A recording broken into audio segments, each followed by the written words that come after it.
Alright, so we're watching Impact Wrestling tonight, and this is the go home show for their upcoming pay per view, which is going to be Overdrive. We're going to be having some pretty decent matches at Overdrive tonight. Should be a conclusion to all their feud before they finally battle it down on the pay per view tomorrow night.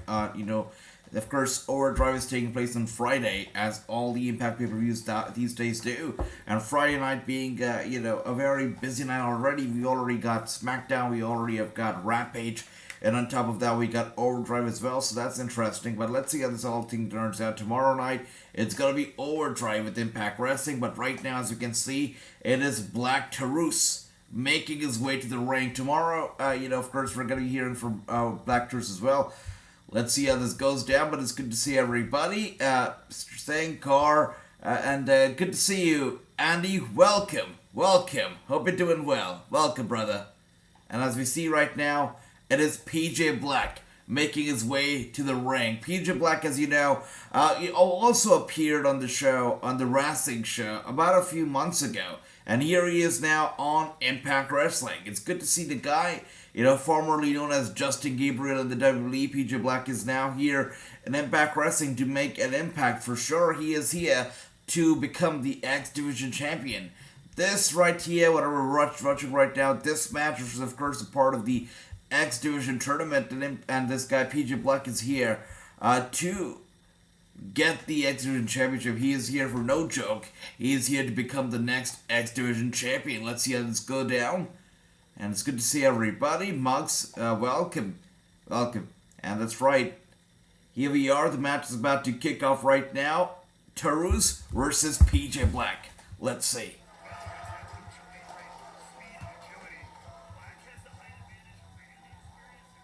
No, nothing true. Nothing.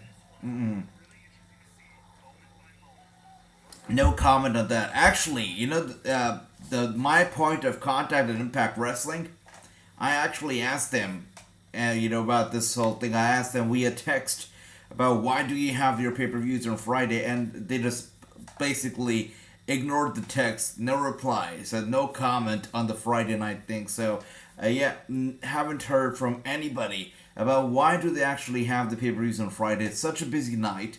You've already got these shows happening, and then you've got Impact Wrestling too. I don't know. Maybe they just want to be different. Maybe they want to do things differently. I've got no idea, but wow, it's definitely, it seems like a suicide move, right? But whatever it is, as you can see here, PJ Black doing pretty well, taking out Taurus. Nice job right there in that corner. Taurus grabs PJ Black, places him on top of the top turnbuckle, uppercut to PJ Black, and wow. Well, that was a solid uppercut, and you can tell it was solid. The impact was hard because he literally falls off the turnbuckle, goes to the apron, holds onto the ropes, but now he was looking for a springboard. Once again, punch to the face, taking out PJ Black right there. He falls down to the ringside. Nice. And now, of course, the speed advantage for PJ Black, getting in the ring and taking out Taurus.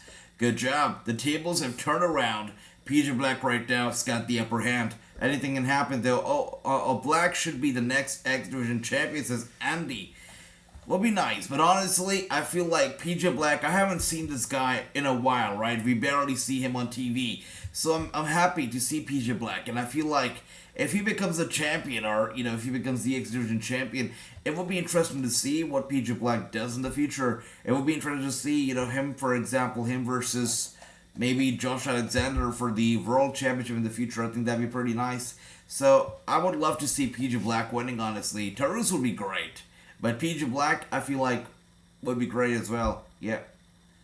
I feel like I'd be more hyped for a PJ Black versus Josh Alexander match than I would be for a PJ Black versus Frankie Kazarian. So, yeah, I would love that.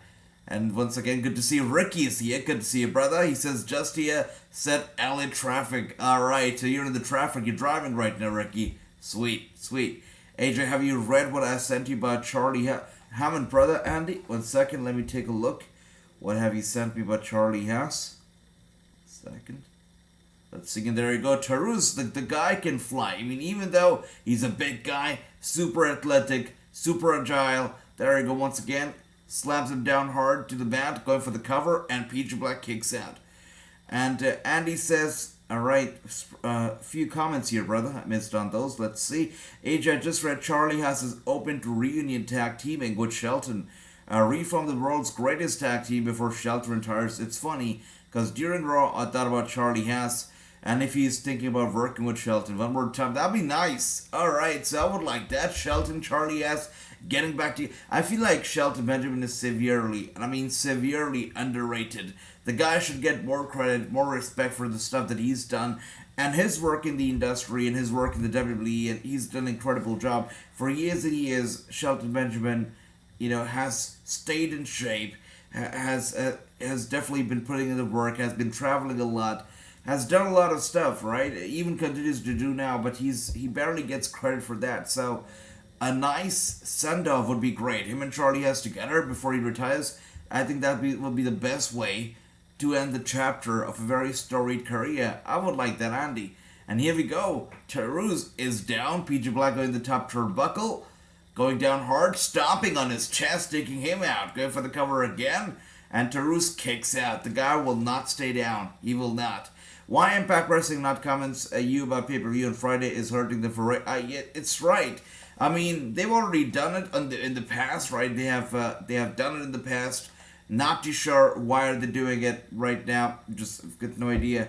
They've gone head to head against the Hall of Fame ceremony. That's like the premiere of them all, right? The Hall of Fame ceremony. They went head to head against it. So it makes little sense. Very little sense. And of course, crazy Steve cheering on Tarus right there ringside, and we now go for those elbow strikes back and forth between Tarus and PJ Black. PJ Black with the Irish whip to Tarus. Tarus with the counter. And both of them double clothesline, taking down each other just like that. Both of them fall down to the floor hard. And the referee counted them out. Let's see if one of these guys will be able to answer the referee's call and get back up before the 10 count here. Tarus is angry. PJ Black is getting better and better. The last time I talked to him, spoke to him, I feel like from that time till now, he's even grown more muscular. Pretty cool. And super educated guy, when we spoke, we were talking about how during all this crazy 2020, 2021, he actually got numerous degrees online. He tried to make the best out of the time that he had. He actually went ahead and got many, many degrees online. On top of that, the guy is super duper into yoga. He's super duper into meditation. Just his spirituality. It's pretty cool. PJ Black knows how to stay calm. He knows exactly how to stay focused. And good for him. And with that being said, Andy was right. Black Tarus defeats PJ Black. Gets the victory. PJ Black could not get the job done. Also, when I asked PJ Black what was his favorite promotion ever to work for, Black, without any hesitation, told me it's Lucha Underground. He said it's the best promotion that he has ever worked for. He would do it again in a heartbeat, and he says that he misses Lucha Underground tremendously. And Chris says Kevin Owens is good for the Survivor Series War Games next Saturday. So that's happening if he's gonna be there. It's fantastic. It's like cherry on top of the cake, brother. By the way, Ricky sent me a photo from Zack Ryder, from Matt Cardona. I don't know if you guys seen it yourself, but Matt Cardona, of course, adding fuel to the fire of the already existing Matt Cardona to WWE rumors. He posted a picture of Zack Ryder lying in a coffin. Right? He posted a picture basically telling everybody that Matt Cardona is history, it's the past, and if something happens, it's gonna be... I'm sorry, Zack Ryder is in the past, but if something happens, it's gonna be Matt Cardona only moving forward. So let's see, but definitely he's adding fuel to the fire of all these WWE rumors, and here we are right now. Seems like it's the contract signing. Now, Josh, as champion, you asked to go first. I'm happy to...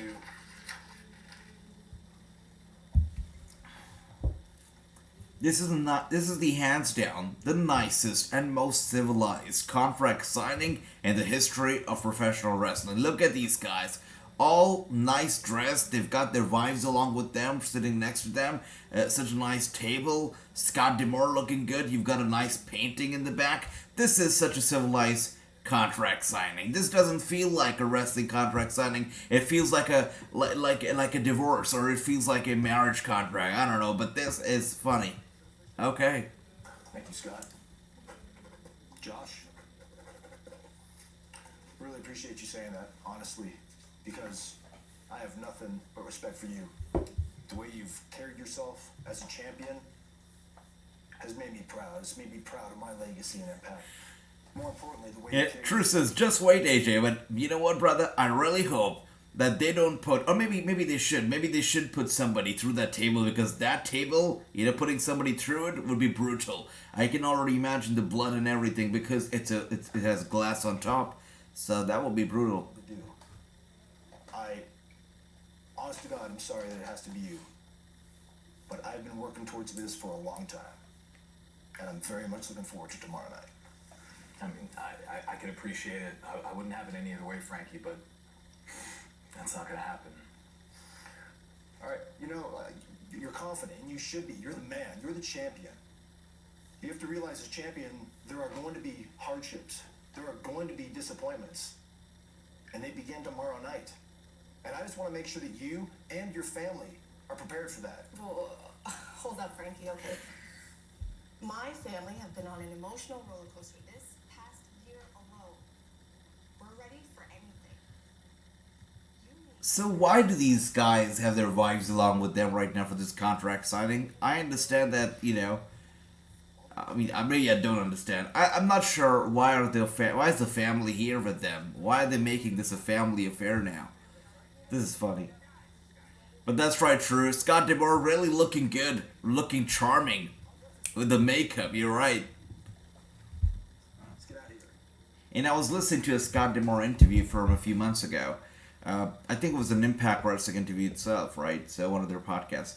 And Scott D'Amore basically started talking about how much time it takes for him to put on makeup, or him to get the makeup stuff done backstage. So he says, I'm running around doing everything, I'm doing this, I'm doing that, on top of that I've got to do makeup. I'm like, Scott, you did not really have to bring up makeup in this conversation, but that's right, the guy is definitely, he's got no filters, he says it as it is, so makeup takes time, and he's here to talk about it. PJ Black's best match I've ever seen him was when Nick Aldis was NWA champion. He called out any former champion. PJ Black came up very close winning, but of course Nick Aldis retained his belt, says Andy. You know what, Andy? It's funny because I feel like PJ Black would be a better NWA champion. I said it, a better NWA champion than even Tyrus. So maybe he should have beat Nick Aldis that night. But wow, I've got to check that match out. Thanks for that. Chris says, I cannot wait until the Elite come back this Saturday. That's right, Elite versus the Triangle. It's happening this Saturday. The pay-per-view is on Saturday or Sunday. I'm joking. It's Saturday. But I still have not been able to forget that line that Moxley dropped last night. The pay-per-view is on Friday, Saturday or Sunday. That's so funny. Moxley being absolutely real. I love that. That was my favorite part of Dynamite last night. And I would have given the show a 9 out of 10. But because of that, honesty from Moxley, I gave it a 10. I loved it. The entire night I kept saying, I cannot wait until the pay-per-view this weekend, because I could not remember if it was on Saturday or Sunday. And right there and then, Moxley on TV asked the guy, is it on Saturday, Sunday? And he just wins me over. I loved it. Matt Cardona has demanded Billy to start doing live shows instead of recording months out. Billy claims next year they'll do it. Well, that's going to be a huge move for the NWA, but, it's a studio show. The whole formatting, the whole thing is much different.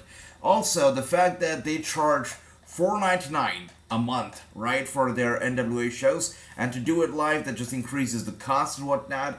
That'll be interesting to see how they're able to pull it off, because it definitely adds to the expense as well. So, they don't do shows every single week either. Sometimes in one day they can record multiple shows. Sometimes in a week they can record, shows for a few months. because they're not doing them live. It saves them money, it saves them cost. If they want to do them live, they have to bring in talent every single week. They have to fly in talent every single week. It just adds to the expense. On top of that, you've got NWA, Power. You've got NWA USA. It's just gonna add to the money. I don't know if Billy Corgan, honestly, pretty sure he can afford it because he's a rich guy and whatnot, and he's got money outside of the wrestling money. But still, it's gonna add to the cost of production. It's gonna add to the cost of accommodation, travel, everything. So I'm not sure if he's actually gonna do it because that's just gonna be expensive. But let's see. Mick, welcome. It's good to see you. Scott has on more makeup. That's right, and true. I love that. Scott definitely had more makeup than everybody else. I think everybody expects the Elite to win. You're right, true, and that's why I've got a feeling that you expect the Triangle to win. I would love the Triangle to win. I want them to retain. I want them to win because the Elite winning, honestly, it's like out there. Everybody knows it's going to happen. Everybody thinks it's going to happen. So, surprises. And I think if there's one promotion that can actually surprise us, it's AEW. So, I have my faith. And I feel like I'm going to go with the Dead Triangle. Even though it's just evident that Elite is going to win. It just makes total sense. I'm still going to go with the Triangle. And I really hope that they pick up the victory. But only time will tell. We shall see. Alexander Hammerstone was told by MLW to take 3 months off for his injury. He got it from Richard Holiday. They are undecided on what they'll do with the title. I think NWA is going to suffer in the long run. I think so too, Andy. I think so too. Right now, I don't know what vision does the NWA have, but it's not good. It is definitely not good. Yep. And right now, still on commercial. That Triangle better retain their belts. They better do the right thing. They have them retain them. That's right, Andy. I really, really, really hope so as well. Tense situation. I apologize. All right. I respect you, and regardless of what happens tomorrow night, that's not gonna change. Okay? All right. Good. Doors open. No secret knock needed either, man. I'm not knocking. Everybody around here is on edge with me. Well, the last person I'm trying to get uptight is you. Hey, it's good to see you, man. Other than Tommy, you're the only familiar face I've seen around here. It's been a long time, and it's good to have you. This match is huge for the both of you. And I just want to let you know, as I've let him know, that if you win, I'm going to call my shot straight up. Look you in the... I like that. Go ahead. Finish. What's so funny? Nothing. Bully Ray comes here with the trophy, right? He tells him, alright, if you win, I'm gonna call my shot right there, right then. My shot, and you'll beat me first? Okay. All right. I'm gonna look you in the eye right now and say, I've known you way too long to know not to trust the word that comes out of your mouth. It is what it is, man. Sorry. You too, huh? Well, me too. What do you expect? You know what, Frank? Good luck.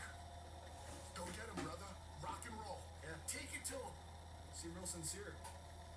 Thanks. Appreciate that. See? Dude, you can't trust that guy. I'm telling you. Why does it matter? It matters. No. Shut up. Why does it matter? Why do I have to trust him? Do I have to trust anybody I'm gonna fight? No, I don't think so. I'm gonna be his opponent whenever he chooses to call his shot. And All right. For some people, the fight starts way before the bell rings. Yeah. So I'll always have to be looking over my shoulder. I'll always have to have eyes in the back of my head. I'm not stupid, Frank. I don't need everybody telling me who I need to trust. You understand this? Bully me. Even if he's doing things the right way, he's still a human friend. Right? Okay, but you have to understand. You can't treat him like any other opponent. Okay? If you're not gonna believe me, go talk to his best friend. Go talk to Dream. Go smart him, okay?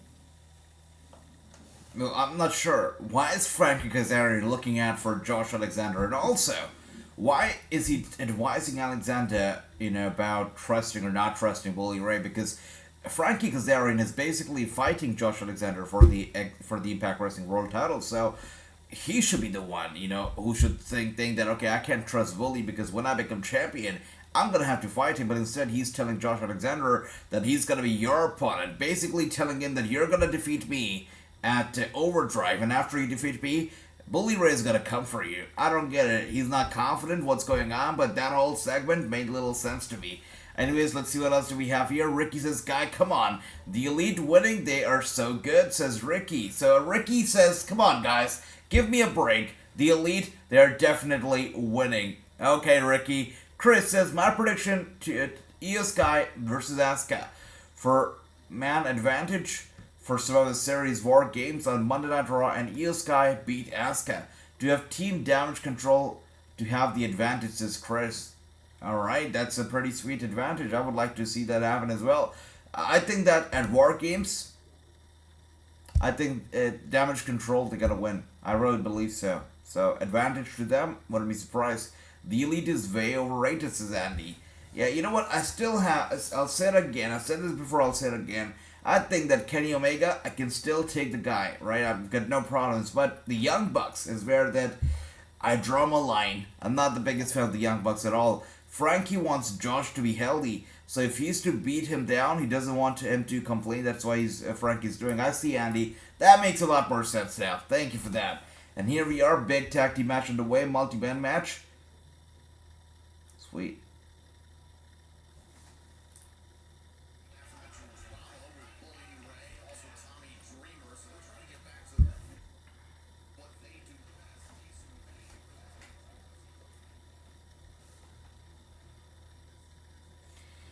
So, who wants to, actually, I was thinking about it, and I thought that I'm never going to be releasing that interview because it's ridiculous, right? Never, literally got no answers out of the interview. Very short interview.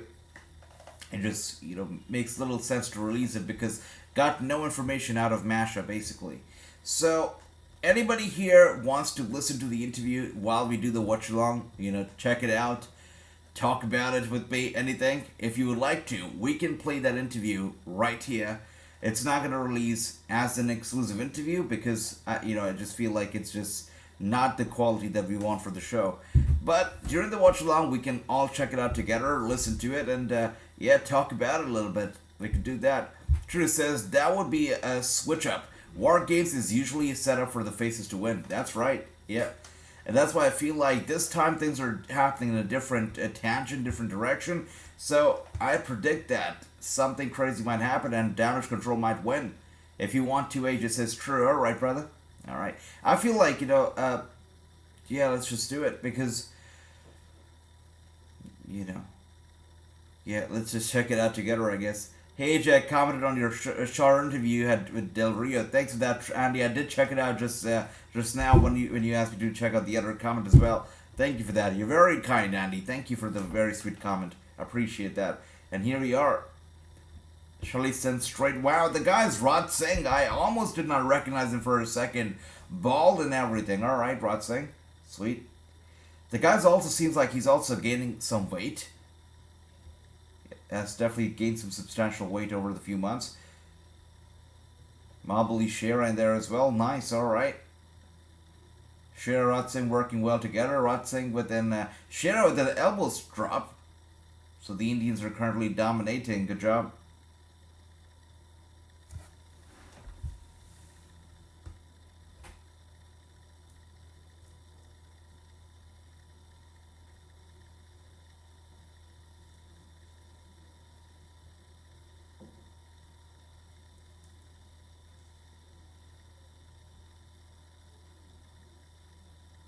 Alright, nice Irish whip. Shera taking him down. And a big DDT from Wrassingh as well. Going for the cover again. And Motor City Machine Guns making their presence known. Breaking the cover right there. That is sweet.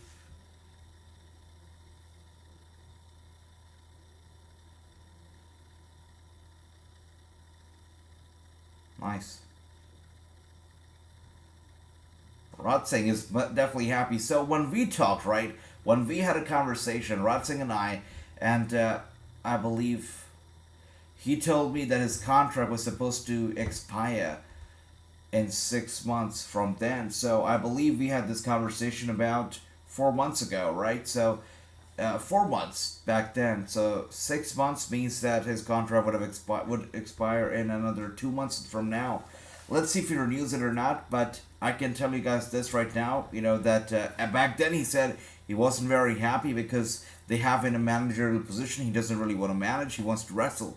So that's what he told me. So he might not renew, but if he doesn't renew the contract, where does he go next is a big question. So, but when we did talk off the camera, the guy did tell me that he's not very happy with the fact that they have him doing managerial stuff, which he's not a fan of. He wants to go out there, he wants to wrestle, but let's see how this goes. That's right, brother Andy. You're right. The best team indeed. All right, you know what? Let's have some fun together. You know, I don't keep any secrets from you guys, so let's listen to that interview with Masha Slamovich and talk about it. Let's see, what do we think about it? You know, I did not check out the interview myself after it happened, so let's listen in together and see if the interview was, how was it, right? How was Masha? Wait a second. Yeah, there it is. Okay, as we're on commercial right now, let's check that out together. So, perfect. Yeah, So we'll here we start are. in just 3, 2, Unfiltered, and 1. unedited. Let's check it out.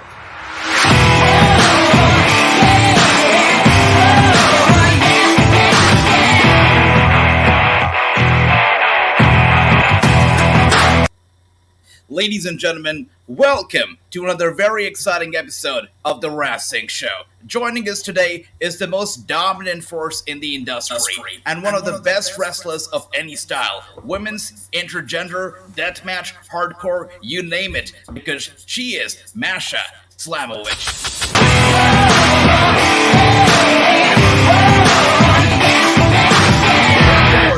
The song is, I've purchased the song. Привет, so Masha. I have Как the rights дела? to the song. It's all good. У нас все хорошо сегодня, а как у вас? Очень хорошо. That's all the Russian that I know. It's good to see you. Welcome. Thank you, thank you. Hey, that's more Russian than most people can handle in the conversation with me. That's right. That's right. It's lovely to have you. Thank you once again for being here. I mean, you're incredible, and you know, everybody's talking about you. Everybody wants to see you perform because, you know, watching you perform is a state of art. And just like I mentioned earlier during the intro, you are the very best at every single wrestling match type there is. You know, let it be women's, intergender, or even deathmatch. Now, talking about the upcoming match of Overdrive, we know that Jordynne Grace has picked a last knockout standing match for you guys. So are you happy with this match type, or would you have picked a different match type for yourself? I mean, I'd have to say my only thoughts are if Jordan's completely crazy or only slightly losing her mind, because this is just one of my favorite playing fields. You know, the more violence, the more pain I can inflict on her, I think it's going to be a very good environment for me. And I can't say the same for her. Okay, so what is it about violence and about, you know, these hardcore, that kind of matches that, you know, appeals to you so much? I think I thoroughly enjoy just letting go and following my intuition. And, you know, once I get in there and once I see red, So that's we're it. just It's getting over into for the me. interview right now. You know, so far it seems okay and it seems sweet. So she's giving me short answers, but that's okay. But yeah, let's see. You realize that, you know, everything about you, it intimidates a lot of people. It instills this fear in a lot of people, let it be fans or let it be the Impact Wrestling roster. How do you feel about instilling this fear into the minds and the hearts of your co-workers at Impact? It certainly pleases me. As the old conversation goes, would you rather be loved or hated? It would rather be feared is the real answer. And I think I do a very good job of getting that reaction from those I come across. You certainly do. Now, she doesn't show it, but do you feel that deep down, Jordynne Grace also fears you? I think Jordan isn't as tough as she claims. I think behind that mask, behind the face that she puts on and the words that she says, deep inside, she fears me and she knows that one of us is better than the other and it's not her on top. I think the mind games, I think all of it is really getting to her. She says it's not, but I think the real answer is going to come at Overdrive once we get in there and there are no rules. You definitely are very good with your mind games and, you know, everything that you do in the ring. Have you been able to spot any weak point, any weakness in Jordynne Grace so far? I don't need a weak point. That would just be taking it easy. It would be almost It gets cheating like myself. it gets interesting from here. The answers keep getting shorter and abrupt, and yeah, without any substance from here. Let's check it out. I want to look into her eyes as the count goes to 10 and she's beneath me. I love that. Now at Bound for Glory, you almost seemed like you had the championship, you had the title, you were not giving up. Instead, you gave Jordynne Grace perhaps the toughest fight that she's ever fought. Still, you could not get the job done. So what went wrong at Bound for Glory? I think we all need to stop focusing on one particular night in the entirety of my Impact career Yeah. and move on from discussing the one loss compared to so many victories. It seems like you're dwelling on what you want to dwell on. That's right. Yeah, I can agree with that. So Bound for Glory is over, and we did not really see or hear much from you, ever since then, until at least recently when you showed up and attacked Grace from behind, sending across a very clear message. So if I may, I'd like to know, where were you all this time? Were you strategizing for your next move, your next match? What were you doing all this time after Bound for Glory? Don't you think if I wanted everybody to know, it would be public knowledge? I don't think anybody who hasn't been in this situation, who hasn't been So on yeah, the street definitely with moody. these matches would understand, and I don't think it's any of their business. Frankly, I came back and I did what I had to do. And this is just like the way that she was like acting on camera, off camera. It was, yeah, you can imagine. Okay. All right. Now, after, of course, your attack on Jordynne Grace, she called you out. She called you out for not confronting her face to face, not asking for a match like a real woman should, but instead blindsiding her, attacking her from behind. How do you respond to that? Well, that would be very simple. I do what I want. And not everything I do needs a real explanation or everybody else's understanding. Understanding will come later on once I reach my end goal. Okay. All right. Now, as we already talked about this before, this is the last knockout standing match. Anything goes, anybody can come in. There's no disqualification. Any weapons are allowed. Considering, your expertise with these kind of matches, with the death matches, hardcore matches, and your apparent friendship with Max the Impaler and whatnot, is there anything that you could be doing? Anything that anybody that could be walking into this match? What is the strategy? What is your backup plan for this match itself? There is no backup plan. The only plan is coming out victorious. And I think with the stipulation in mind, I'm going to have a lot of fun, and no one has any idea what to expect or what I could pull out. That's right. So what about the weapons? Jordynne Grace did mention that you want weapons. That's why she's going to give you this match that allows weapons. So what weapons do you have in mind when it comes to this match that you're definitely going to be using on Grace? Well, I think for that, you're just going to have to tune into Overdrive on Friday and find out.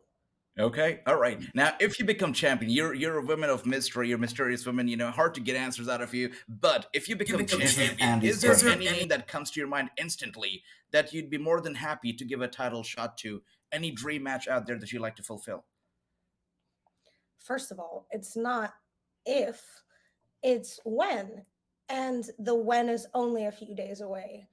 Now, when I win that championship, I'll be ready to defend it against anybody of any gender across the world. Yeah, the show is back on. The tag team match is going on right now, but the interview, it won't let me pause it, so it's about to finish. It's about to be over. Your championship reign to be. Would you like to be destructive? Would you like for it to be inspirational, or perhaps something else? Why not a mix of both? Why not be so destructive that it's inspiring? You think that destruction can be inspirational? I certainly think so. I think the human nature is drawn to destruction, violence, and such. And if you really dig deep and just let yourself be without any of those constructs that we have, you'll discover that within yourself. Let me be the inspiration that shows the world the true human self. All right. Okay, I could respect that. Now, we know that the longest anyone has ever held the Impact Knockouts Championship was Taya Valkyrie at 377 days. Now, I want you to pick a number of days that you think your title reign, if you win, or when you win, at this upcoming Overdrive pay-per-view, how long will your championship reign last? It'll last exactly as long as I want it to. Okay. And do you plan on becoming the longest reigning champion ever? I don't see why that would be a goal that I wouldn't want to achieve. All right, sweet. Okay. Now, of course, Overdrive is a stacked show. There's so much happening, apart from this match itself. There's a lot of other matches happening. And I know that you're a woman of mystery, but let's play a little game here, a game of predictions. And let's try to predict the winner of every single match at Overdrive. So are you ready for it, Masha? Sure. All right, so first we have the Death Dolls, and they are taking on Savannah Evans and Tasha Steelz in a tag team match for the Impact Knockouts World Tag Team titles. Which team do you think is going to reign supreme at Overdrive? Let's go with the Death Dolls for this one. Okay, and would you ever like to pursue the Impact Knockouts World Tag Team titles in the future? That's going to be a discussion for a later point in time. Right now, I'm focused on only one thing. All right, I like that. Yeah, I love that. All right, coming up next, it is Heath Slater and Rhino versus Brian Myers and Matt Cardona for the Impact World Tag Team titles. This one really sounds like it can go either way, but I'm going to have to choose Brian Myers' team for this one. You're right. Okay, I love it. Is there somebody that you abducted? What's going on in the background? I can hear some noise. I believe my dog is causing some destruction. All right. Okay, sweet. All right, moving on. We've got Black Taurus versus Trey Miguel. This is the tournament final for the vacant X Division title. Who's going to reign supreme when it comes to this one? This is another one where I'm not really sure who can win. And this is the point when she starts texting, and yeah, she in the background she's actually texting. If you look at her eyes, she's texting. You listen as well. I think Moose has become a favorite with the tables recently, so I'm gonna give Moose this one. If you like the tables, eventually they're gonna like it. So I started talking over her. I don't know if you guys heard it, but you could hear the beep and you could hear the text sound. Would Moose be somebody that you'd be willing to step against in the future? I think the real question is, does Moose want to step in the ring with me? That's right. Especially in a match filled with weapons? I don't know if that's going to be his favorite idea. You're right. You make a good point right there. Then we have Mickie James versus Taylor Wilde in a career-threatening match. Do you want Mickie James' career to be over, or do you want to be yourself, the person who ends her career?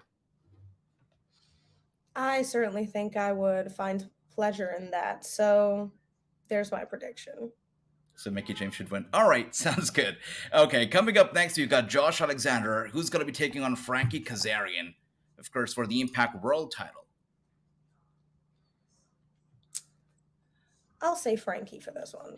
Okay, and have you ever thought about this scenario where, you as a Knockouts champion challenges perhaps, the Impact World champion for their title and possibly unify the match, the titles in the future? Have you ever thought of doing that?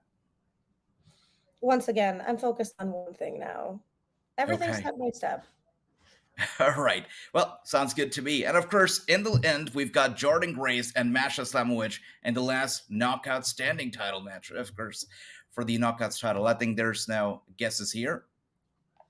Exactly. See? All right. You're a wise man. All right, perfect. Well, sounds good to me, and I am super excited about this match. And, I'm pretty sure the next time we catch up, you will be the Impact Knockouts champion. I certainly think so as well. Oh, definitely. Well, thank you so much, Masha, for your time. It was a pleasure talking to you, and hope to catch up soon with you. Thank you. Thank you. Well, that was the interview. That was the whole thing. Let me know, how do you guys feel? How did you feel about the interview? If you liked it yourself. For me, it did not get the job done. Barely got any answers out of it. Nothing really, no substance. It was just, I guess, a talk that it was more of a one-sided conversation. You probably heard from me in that interview more than you heard from Masha. So that was the problem. In the 10 minutes or the 9 minutes of the thing, it feel like I was talking more than Masha was. Truth is, that doesn't seem so bad. She was being a heel. Definitely was, brother. But, of course, it doesn't feel so bad if you, if you watch it right now like I was watching. It did not feel as bad. But I guess everything that happened right off camera, and also like the body language while doing the interview, the way that they were being answered, it just did not feel so good while doing it. Also the texting and stuff, yeah, there was it just felt out of line. So yeah, in video it doesn't feel so bad, but the experience overall wasn't that great. So that happened. Anyways, let's see. Thank you for that. Thank you for listening in, though, guys. Thank you, Andy. True, really appreciate that, and Chris.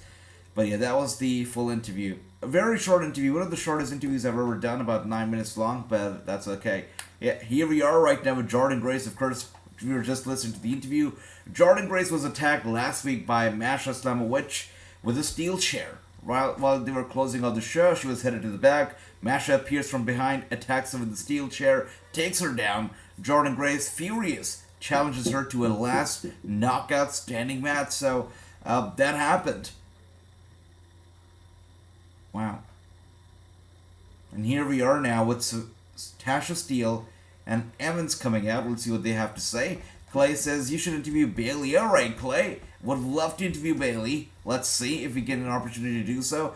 Now, coming back to Andy. Andy says, Masha's underestimating Jordynne. Scott Steiner believes Jordynne is the future of the business. I'm not surprised, right? Big Mama Pump, Big Papa Pump. I'm not surprised that he thinks that Jordynne is the future. I think Jordynne's good.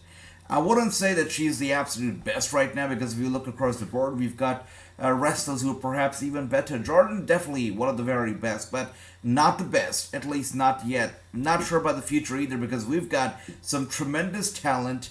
If you look at the other promotions, we've got great talent, so not sure about the future part, Andy. Let me know what you guys think, though. She seems like she doesn't want to be interviewed from you. She's really not answering your questions the right way, says Andy. It just it felt like it too. But just like True said, it was, I believe, a bit of a heel work as well. But also, apart from that, low energy, texting, not really answering the right way. All of that stuff comes into play as well. Like, I've interviewed heels in the past. It doesn't really go this way, but that's okay. That's all right. Let's see what else do we have here. Of course, Taya Valkyrie and Rosemary making her way out. This should be an interesting match. Let's see. You should have been better interviewing Natalia Markova. Natalia Markova is an interesting lady. I would love to interview her one day in the future. In the past, as I said, before she made it, before she got famous and signed with NWA, I actually reached out to Natalia Markova for an interview. And then she messaged me, basically telling me that, she just got some plastic surgery done. She got something on her face done, which is why she cannot be on camera. So instead of doing a interview, she asked me to write down questions. I sent them over to her, and she emailed me the audio messages, that were the answers to her questions.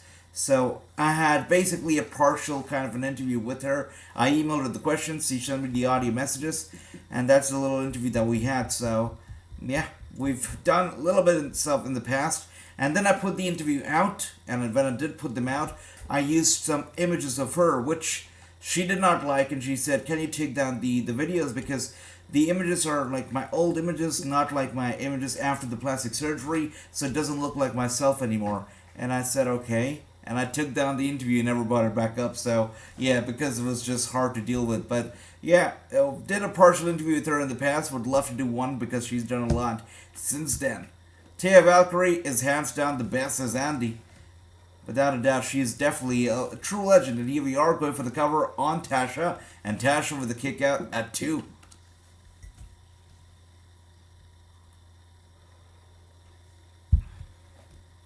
That's right. Rosemary is interesting. Love Rosemary. I've seen Rosemary doing some interviews, by the way. Even interviews with smaller podcasts, anything that she's done. And she is so dedicated that for every single interview that I've seen of hers, she literally wears her face paint. And I can respect that hustle, that drive, that determination. Because that face paint, when you're sitting at home, in your living room and wearing the face paint for a podcast of 30 minutes, I can respect that. I've done interviews with some wrestlers who wear face paint, in the ring, but when they did the interview, none of them were actually wearing face paint. I've done interviews with people that have crazy hair and whatnot, makeup, when they're in the ring, but for the interview, they're just themselves. even if they're playing the character. So I can respect Rosemary for that determination. It's pretty gold. And Rosemary's awesome. She gives great interview. That's right, Andy. Yeah, she's definitely great.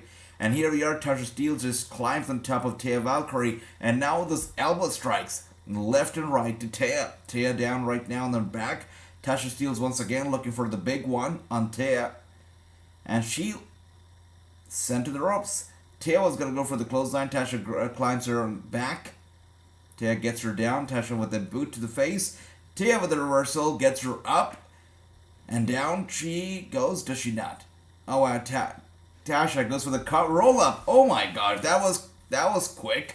So wow, that was really quick. In no time does Tasha pin Taya 1, 2, and 3 and win the match. Good for her. King Tones, welcome. You are late today and you missed out on something. I just played the interview with Masha Stamowicz, until it was playing until like 5 minutes ago. So King Tones, you gotta go back about 10 minutes and check out that interview because I know you'd like to listen to it. So that interview with Masha Stamowicz was just aired about 10 minutes ago. So check it out. I think you'll like it. Andy says, hi King Tones, we just listened. That's right, Andy, you're awesome. And here we are now. Taya and Savannah Evans taking out, oh my gosh, of course I was wondering, where is she? And here she is, Jessica. By the way, Jessica, I've got a great story about her. I'll talk about it in just a second. But look at Jessica making her way out. Love the zipper hat that she has on right there. 2 cans on the hat. Jessica looking good, looking to take out both ladies, and she does do just that, taking on both Savannah as well as Tasha. She's such a rock star, and she is a rock star in real life as well as in the wrestling ring. She's great, and we've got King Grandmaster here. Grandmaster, good to see you. Welcome. I was wondering, where has Grandmaster been all week long? Good to see you. Welcome, brother. Welcome. That's right. Kington says we missed you. Grandmaster, go back 10 minutes to check out my latest interview with Masha Stamowicz. Yeah, check it out, guys. She is very cool, Andy. I love, I haven't seen a hat like that out of any cartoon. This is the first time I'm seeing a hat like that in real, with the hat, with the cans, and she's drinking out of the cans. It's so cool. Good to see Jessica. She's awesome. Now, I've got some interesting stories about Jessica. We did the interview, right? We did the interview last month, and Jessica is an incredible lady. Not only was she super humble, super nice during the interview, but even after the interview, took her time, messaged on Instagram, shared and everything. That was like something that people do. But in 1 second, here we are with Tommy Dreamer and Josh. Let's listen. In this locker room, you know that man better than anybody, and I've known you long enough to know that you're somebody I can trust. So welcome to the last 25 years of my life. You know this when you wrestle a guy for so many, you form a weird bond. And you also know when you have a partner, for some reason, there becomes a split. We don't know why this stuff happens, but as you get... You're awesome, Grandmaster. You're not doing anything dodgy. I know you. You're a good guy. So, thank you for being here. Hell, he broke Beulah's neck and she forgave him. When you get older... Thanks, King Tones. Brother, thank you. He left this place on a really, really bad note, and it's about changing your legacy. It's about changing your public perception. He's a changed man. We're still talking about the guy that betrayed you at his own wedding. When you were the best man, that's somebody you can trust. I'm telling you, I trust him. You can trust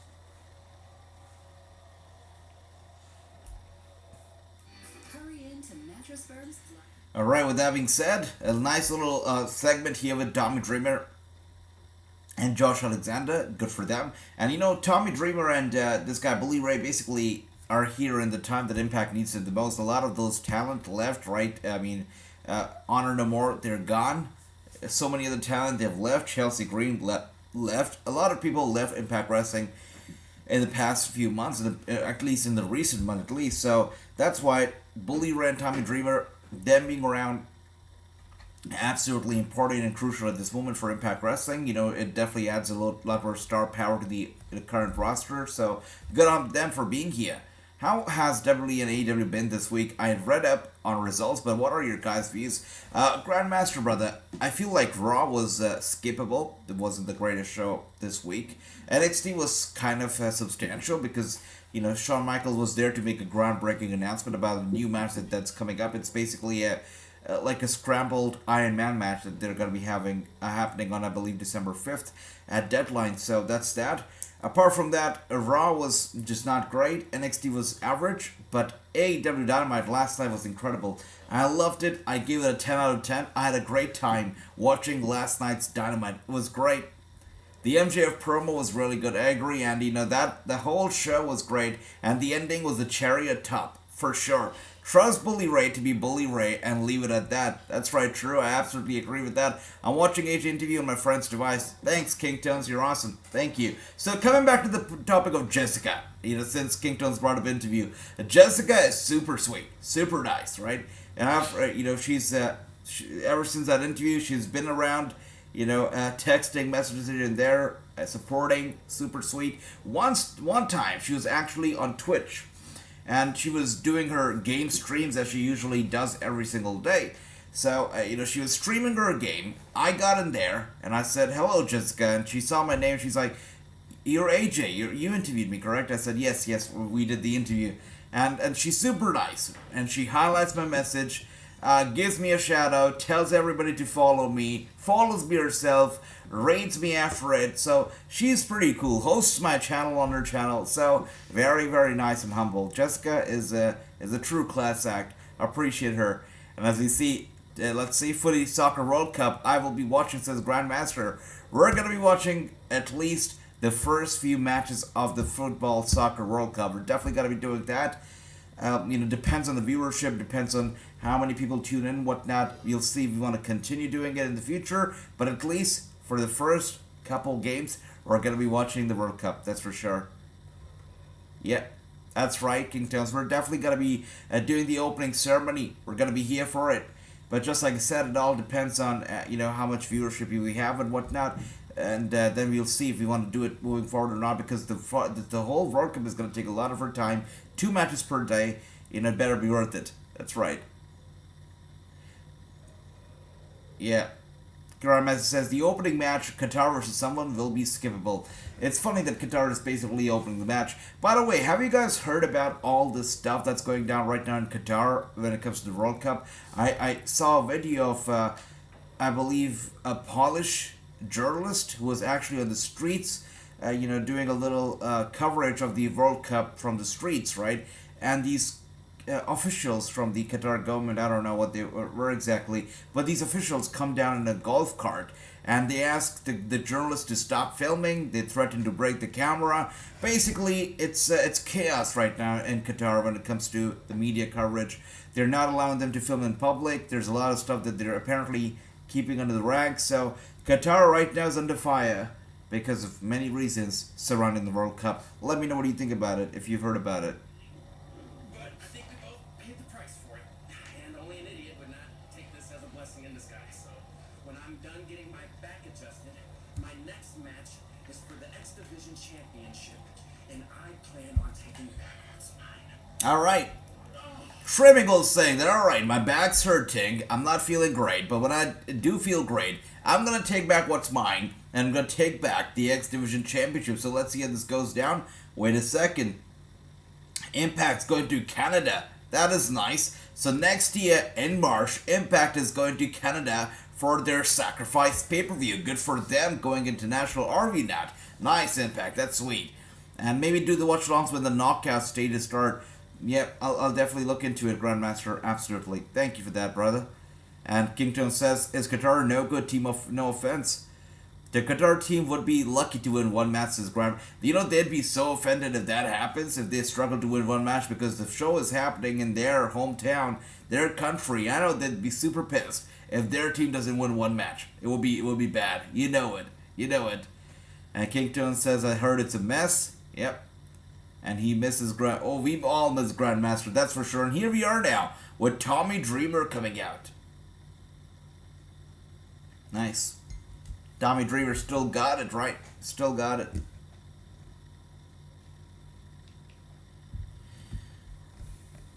High-fiving the fans as he makes his way to the ring here. Good job.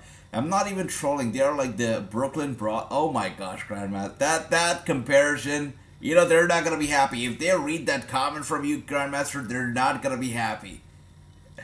Of course, yeah, I remember the Brooklyn Brawler. I think everybody here remembers the Brooklyn Brawler. What a legend. Absolute legend. And Kington says, Grandmaster to me is The Rock. I like that, brother. That is sweet. Okay, and it's going to be a sweet match. We're going to be having Tommy Dreamer taking off Steve Maclin. So Steve Maclin, I don't know when this episode was taped, but I think it must have been before he got married. But Steve Maclin now is a married man. Of course, is enjoying his time with Deonna Purrazzo. So congratulations to the couple once again. But before they get married, Steve Maclin apparently fought Tommy Dreamer. So that's that. Let's take a look at this match here. Steve Maclin with a knee to the midsection of Tommy Dreamer, gets him up and body slams him, takes him down and out. Yeah. Andy remembers the Brooklyn Brawler. There you go. I need to stop with the Qatar comments. Might get banned by the Qatar. I'm telling you, Grandmaster. You gotta ease it down, cool it down, brother. Especially the Brooklyn Brawler comment. That is just out of bounds. I mean, yeah, that's terrible. Terrible thing to say, Brooklyn. I mean, Grandmaster. Yeah, that's right. And here we are one more time. Irish whip from Tommy Dreamer to Steve Maclin, taking him up and taking him down just like that. Sweet. And guys, also, gotta tell you this. Gotta be having a very fun interview. I'm actually gonna be recording it today. So, if you guys have any questions, let me know. But we're gonna be doing a fun interview today. And this is the person that I'm gonna be interviewing. 1 second, let's see.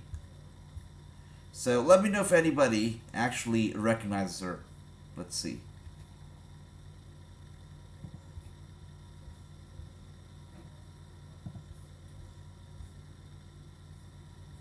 So let's see if anybody actually recognizes this lady.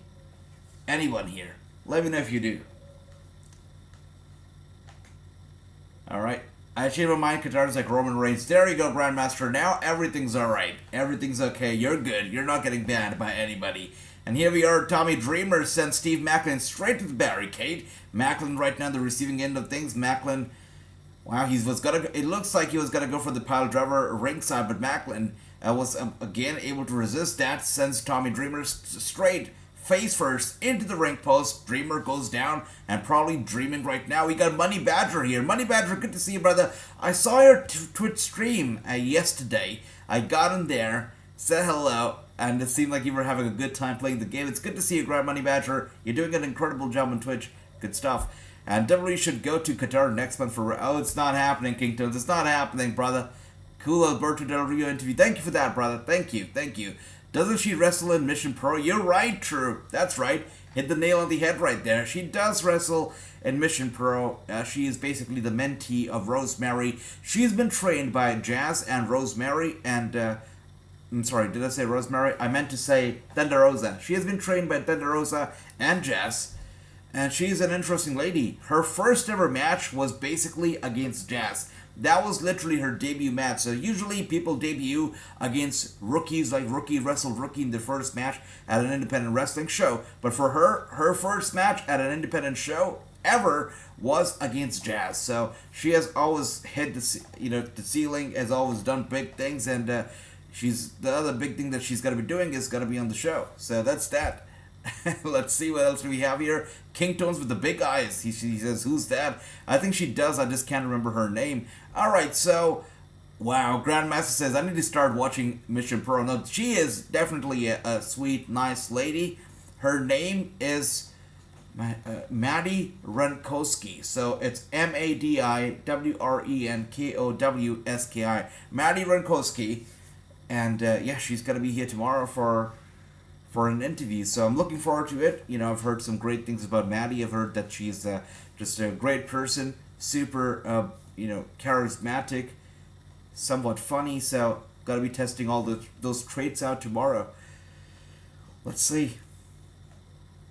But yes, I'm gonna be recording the interview tomorrow, and it's gonna come out soon. But Maddie Runkowski, in a very short time, she's only been wrestling for about 3 years. That's it. 3 years of wrestling, and in those 3 years, her first match was against Jazz. She's wrestled Thunder Rosa. She's wrestled Velvet Sky. She's been on AEW Dark and Elevation multiple times.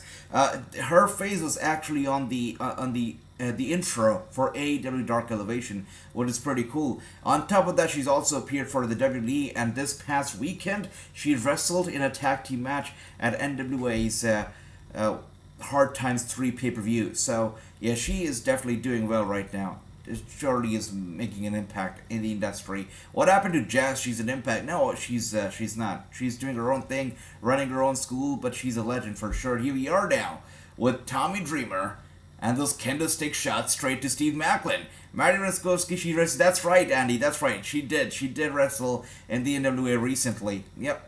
So it's AEW pay-per-view on Saturday or Sunday. Grandmaster, it's so funny. You know, that's basically my favorite line from AEW last night. I was talking about it earlier as well. Jon Moxley, in the final promo of the night, you know, he tells MJF something like, I'm going to take you out this Sunday. I'm going to show you this Sunday. Something like that, right? And he says Sunday, and then he remembers, and he asks MJF, wait, is the pay-per-view on this Saturday or is it this Sunday? It's such a funny line. I loved it. It was incredible. I don't think Moxley was trying to be funny, but to me it was so funny. Yeah, but the pay-per-view is on Saturday, brother. It's on Saturday. Yeah. Love that. And I wouldn't mind seeing Alberto Del Rio and TNA, says Money Badger. Now, that'd be nice, but again, I don't think that Alberto would wrestle for Impact Wrestling because, you know, Alberto, whatever he wants to do it big, and he's also making money right now. You know, he's working as a commentator for the UFC. You know, of course, he's doing his own promotion or whatnot, where he's also putting a lot of money. He's doing stuff where he's generating revenue, and he wants to earn more and more. Impact Wrestling doesn't pay that much. Impact, by the way, Tommy Dreamer now using food. This has turned into a food fight.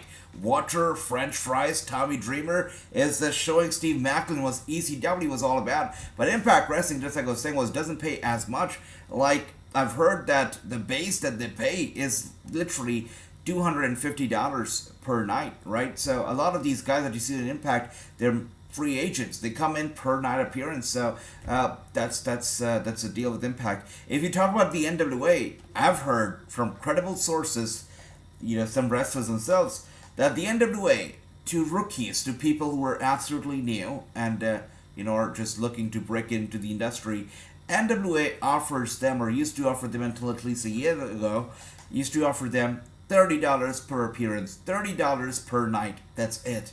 So there's, even though these companies have TV deals or broadcasting deals, they're not really making a lot of money, and they're not really paying a lot. So that's that. Yeah. And El Patron has been in Impact. The run was good. Yes, true. You're right. He definitely has been in Impact Wrestling before. Yes, he has. You're right. Yeah. Thanks for refreshing my memory. Alberto versus Moose. Well, be nice, Money Badger. And Andy says Del Rio had major falling out from Impact. They stripped him. I believe he no-showed, right? I think there was a fan meet and greet, or was it a show? And he no-showed up. And that's why they fired him. He said that there was this personal emergency. He had to be home with his daughters, I believe, and that's why he could not show up. That's the explanation that was provided by Del Rio later on.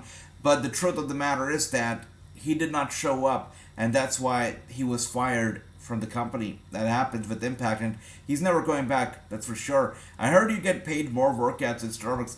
It's true. Oh my gosh. Tommy Dreamer, by the way, sent face first into the trash can that was stacked up in the corner, and now Steve Macklin, looking to make it even more ugly, gets those steel chairs, stacks them in there on the floor, and there you go. DDT to Tommy Dreamer on those steel chairs. Cover from Macklin, and Tommy Dreamer does not kick out. 1, 2, and 3. It's over. Macklin with a victory. Tommy Dreamer loses the match. But Grandmaster, coming back to your point about Starbucks paying more, this is what the promoters tell the wrestlers, right? So you'd be surprised, but if there's a promotion, ABC, which is basically a local indie promotion, it doesn't have any broadcasting rights, doesn't stream on Fight TV, none of that stuff. It's basically a wrestling promotion that, you know, they puts on a show in front of 200, 300 people live. Wait a second, Tommy Dreamer is done, but still Steve Macklin looking to... Okay, Steve Macklin was still looking to cause some more damage to Dreamer, but here we are now. Bully Ray gets in here and tries to save Dreamer. Jumps on Steve Macklin now with those big shots to the head, but Moose comes out now, and he is looking to take out Bully Ray himself. Kicks in there to the chest of Bully Ray down. Steve Macklin and Moose once again working together to take out Bully. Looks like Bully Ray is gonna be going through the table. That's not nice. I drink El Patron. Alright, King Toes, I see you. Alright, Clay says I'm gonna be watching college football tomorrow. I'll see you for AEW. Sure, brother, sure. Play. Take care, my brother. And here we are now. Moose Moose and Macklin working together to slow down Bully Ray. Bully Ray still with the resistance with those elbow strikes and punches. Oh wow, they were about to put him through the table and in comes Josh Alexander. It's a mess right now. Literally everybody getting in there, brawling out in the ring. I don't know, guys, because we're barely done with like the first hour, right? We're done with 1 hour and 10 minutes of the show, and already we've got a brawl, featuring the world champion. I think this segment should have closed out the show. That might have been better, but here we are now, and they are brawling it out in the middle of the show. I think this would have been better, a nice face-off for the last part of the show, but all right, never mind. Let's see, maybe the main event is going to be even better than what we've seen so far. Kenneth, it's good to see you. Welcome, hope you're doing well. And there you see it. Alexander and Bully Ray now working together. This is exactly what Frankie told him about. Do not trust Bully Ray, but he does trust him, or at least he works alongside with him and puts Steve Macklin through the table right there. Interesting. Bully Ray grabs Josh Alexander's championship. Josh Alexander grabs Bully Ray's trophy. The Call Your Shot Gauntlet trophy. Are they going to trade the things? Looks like yes. And they trade them, that's right. At least for now, they're trading.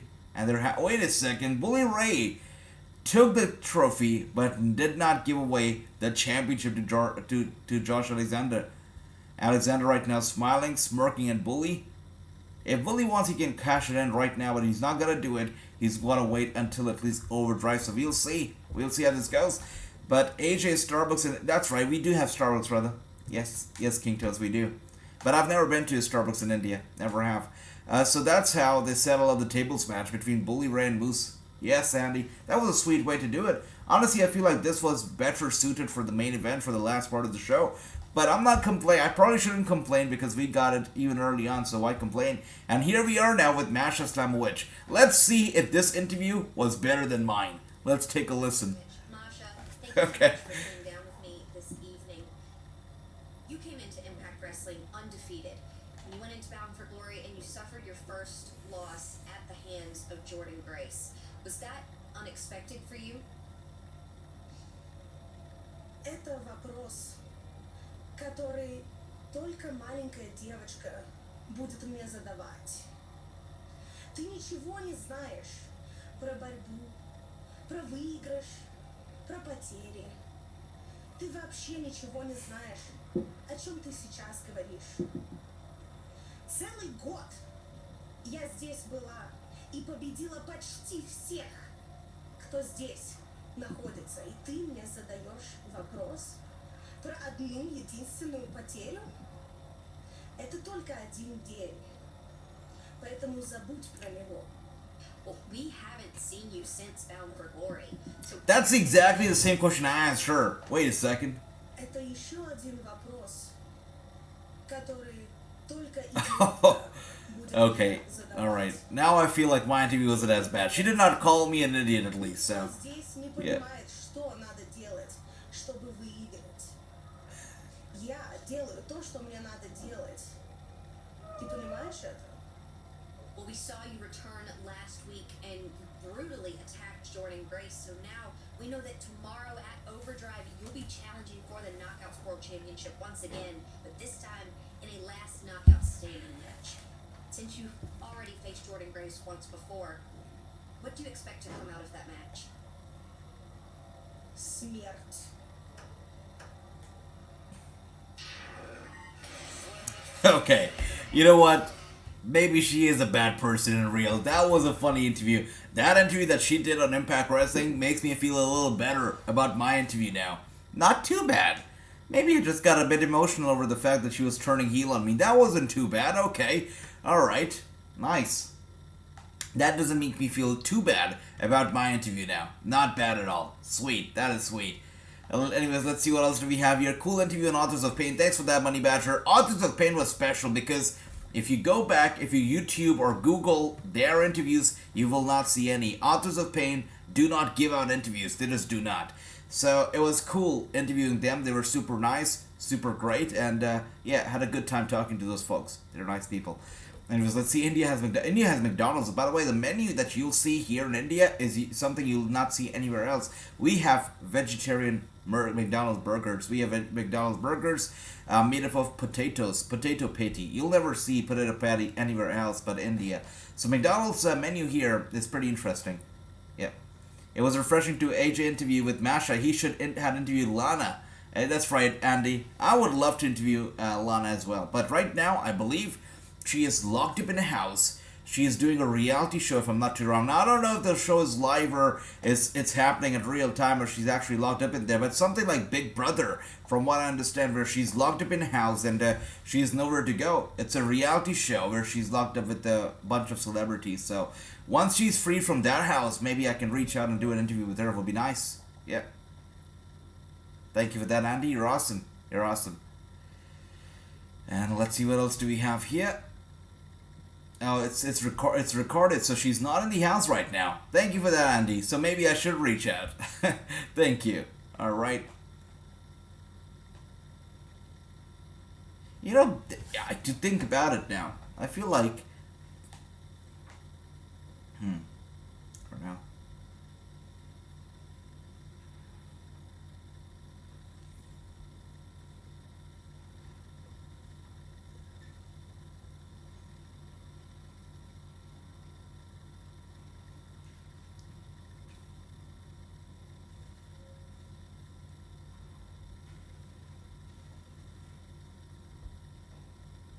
Alright, anyways, we are still on commercial right now. It seems on Monday nights on VH1. I see. Wow, Andy. Andy knows everything. You're awesome. So do you check it out? Have you ever seen that show? VH1. It's been so long since I've actually tuned into that channel. We get VH1 right here as well. We have it available here. And yeah, it's an interesting channel. Nice.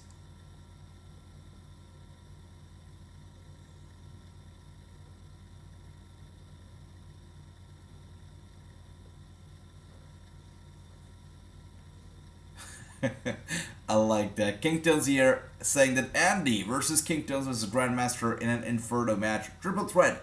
Have you ever seen a triple threat Inferno match ever in the WWE? That's interesting. Yes, I've seen if they are going to be on their 5th episode. Really? Really, Andy? Okay, sweet. That's nice. Thank you for that. Thanks for bringing that up. Maybe I should check it out one day. Lana in the Surreal Life. I'll look it up, Andy. Thanks for that. Wow. And who are the other celebrities that are locked up with Lana right now? Inferno match will be nice. Yep. Alright, still on commercial. Wait, we're coming back from commercial. Yeah, going back to the programming. Interesting. And here we are now with Laredo Kid. Definitely stands out as a brilliant talent. Grandmaster says, we can all team up and have a BBQ during. Oh, yes, we can. Sure. Hey, I want to be in the match too now. Andy will outsmart us somehow, someway. Andy is a smart guy, you know it. Malcolm is in the middle actor. I see. And here we are now. Laredo Kid gets in here. And he's going to be fighting Red Swan. Is that Red Swan? Yes, it is. It is Red Swan. He's going to be fighting Red Swan. Laredo Kid and Red Swan. Is that happening? Or is it a tag team? Let's take a look, actually, at the card. That's interesting.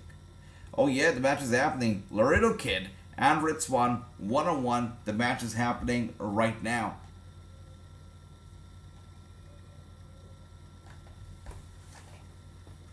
Tamara Braxton. Okay, let's see if I know the lady.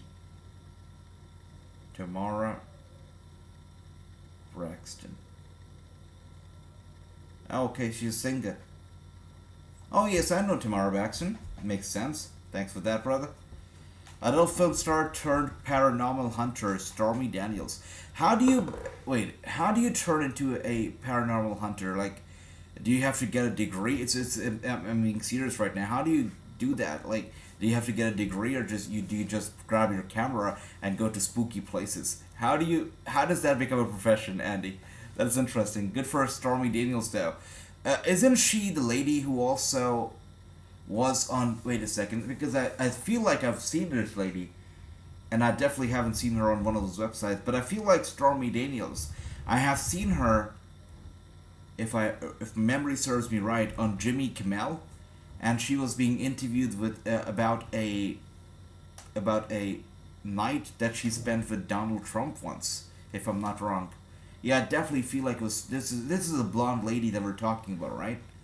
I think that I've seen her in Jimmy Kimmel. Yeah. And here we are now. Laredo Kid taking on Rich Swann. He goes down hard. She's a lady who was in the news. That's right. I thought so. Yeah. That name is catchy. Stormy Daniels. That's why I remembered. Sweet. Thanks for that, Andy. Thank you for that. Now that's interesting. Lana logged in with Stormy Daniels. Those are some interesting names out there that you put out there, Randy. Thanks for that. I've never tried crocodile, says Grandmaster. Crocodile. Wait a sec. King Tones says, I like cooking crocodile. I've actually heard it. I've heard that crocodiles are delicious. Now, I've never tried crocodile, vegetarian myself, so that's an interesting claim, but sweet. That is sweet.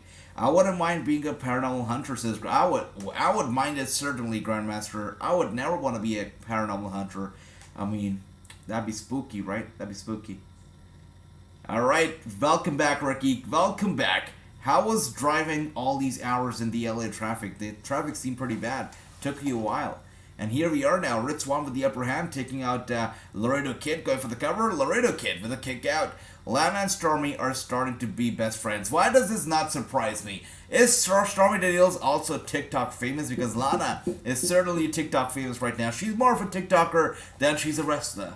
So her and Stormy Daniels getting together is something that doesn't really surprise me right now. Honestly, good for Lana. Good for her to find a friend in a house like that. It's important. Good for her. I'm a spooky guy, says Grandmaster. What's going on? So you were not here doing some dodgy stuff for a few days, and then you call yourself a spooky guy. You want to do some paranormal hunting. What is going on, Grandmaster? Is there something we don't know? Interesting. And Ricky says, bad AJ. LA traffic is bad. Yeah, I figured. I definitely figured. Rich Swann got soft. Well, Rich Swann definitely is not the same guy anymore. I mean, the guy that fought Kenny Omega in the title versus title match in 2021, right? He's not that same guy. I feel like Rich Swann needs Willie Mack by his side. He's not the same guy without Willie Mack. Rich Swann needs him, because he gets power from that Willie Mack is like his source of power, source of strength. Without Willie Mack, Rich Swann is not the same, and I feel like Heath Slater and Rhino, they're a great team, and individually they don't work as well as they do together. They need each other, they miss each other, and I feel like it's the same way for Rich Swann and Willie Mack. I feel like Rich Swann misses Willie Mack, so I would love for Willie Mack to come back only for Swann, because together they were great. And I do paranormal hunting. I know, Andy, you did mention that before. I do, I'm aware of that. Sweet, you're awesome. And thanks for that, Ricky, thank you for that. Rush Hour, like all the time, an event, wrestling convention. Really. It's awesome. It's a great film. The Rush Hour, Grandmaster, I agree. It's a great film. If I'm not wrong, Rush Hour has like 3 parts or 2 parts. Yeah, definitely have watched all of those. It's a great film indeed. And here we are now with Rich Swann picking up the victory. Just like that, defeating Laredo Kid. That's a big victory. Defeating Laredo Kid is no joke. And Rich Swann gets the job done. Stormy, okay, yeah. That's right. Stormy has a hunted doll with her. She says it's guide everyone's loving it on there except for one guy. Can't remember his name. It's hilarious. Is that doll Lily? Andy? That would be funny, right? If it turns out to be Lily. But wow, Stormy is spooking me out right now. Rush Hour was a good film. You're right. Absolutely. Rush Hour 1 and 2. After that, they shit the bed. A great film. It's hard, for me, I love comedy. Like, I don't enjoy action films as much, or, thrillers or horror films as much as I enjoy comedy. For me, put on something that makes me laugh, and I'm happy. That's all I need. So, it's hard to find good comedy that's clean comedy. I don't like comedy that's like the Deadpool, or, comedy that's like adult-oriented, where you have those dirty jokes. I don't like that stuff. I like clean, family-friendly comedy, and it's hard to get those, but Rush Hour was one of those films that definitely a great comedy, great action, everything in there. I loved it. Rush Hour 1 was great, and 2 great, 3 very mediocre. Yeah. 3 doesn't exist to be, says King Tones. So, yep, that's right. That's why I could not even recall if they had a 3rd part or not. And now I remember the 1st and 2nd. Good. Like Rocky V, says King Tones. Yeah, sometimes it's better to forget that things exist rather than just talking about how bad they were. It's not a Lily. I can't remember. It's still funny, says Andy. All right. Well, Good for Stormy, I guess, for having a guardian doll with her. Good for her. All right, and here we are now, still on the interval. And during Impact Wrestling, as you can see right now, we got a lot of hotline commercials. We stopped getting. Did you guys realize, Andy? Anybody here? Did you notice that we stopped getting those hotline commercials with the ladies asking you to call them up? Right? We stopped getting those, so that's great. But now we're getting these other hotline commercials, which are like help a homeless child or something for great causes. But again, Impact Wrestling does not get paid for these interviews. The only time that they do get paid is when somebody actually calls the number up, and Impact Wrestling, of course, they get paid per call. So that's that. Yeah, but they don't get paid for advertising these interviews. So the revenue generated from the commercials still not great for Impact. I'd rather watch a bad Raw than a Rush Hour 3. So now that's a big statement, King Tones. That's a big statement. Wow. You'd rather watch 3 hours of bad Raw than Rush Hour 3? It's a big statement. Okay. Alright. Oh yeah, that's right. We stopped getting those, Suzanne. Yeah, we stopped those. I don't know if anybody misses those, but wow. We stopped getting those indeed. Seems like True has fallen asleep. True is still there. That's right. King Tones, once again, big statement. By the way, guys, big weekend coming up. Tomorrow we have SmackDown Rampage. We got, of course, Overdrive from Impact. Day after tomorrow on Saturday, of course, we know it. We've got the one and only Full Gear. Big pay-per-view is happening, so this weekend is going to be a big one. Super excited about it. Yeah, I'm here. All right, my brother True, good to see you. It's like Terminator 1 and 2. Great films. After that, they're rubbish. Yeah. Terminator 1 and 2 were fantastic. Terminator Judgment Day, what was that? Was it the third film? I feel like Judgment Day was the last best film. After that, it just went crazy. That's for sure. By the way, speaking of the Terminator, do you guys remember that WWE 2K17? That's right. It was Brock Lesnar who was on the cover for that commercial, for that game. But WWE 2K17 commercial. Do you remember the Terminator being the DLC, Arnold Schwarzenegger being the DLC, and they actually reenacted the whole the scene from the Terminator film where Moxley was there. You know, there was Sheamus over there.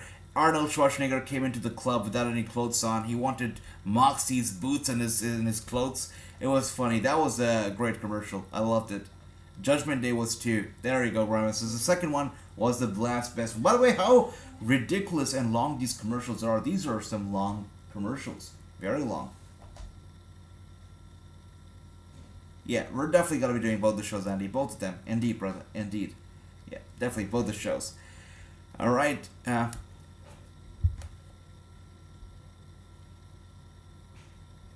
Wow. Still on commercial right now. Judgment Day, Dominic, Rhea, Damian Priest, Finn, oh my gosh, no, King Tones. We're not talking about that Judgment Day. We're talking about the Terminator Judgment Day. So good. Good times with that. I think I was like, how old was I even when that came out? By the way, Taylor Wilde here, looking good.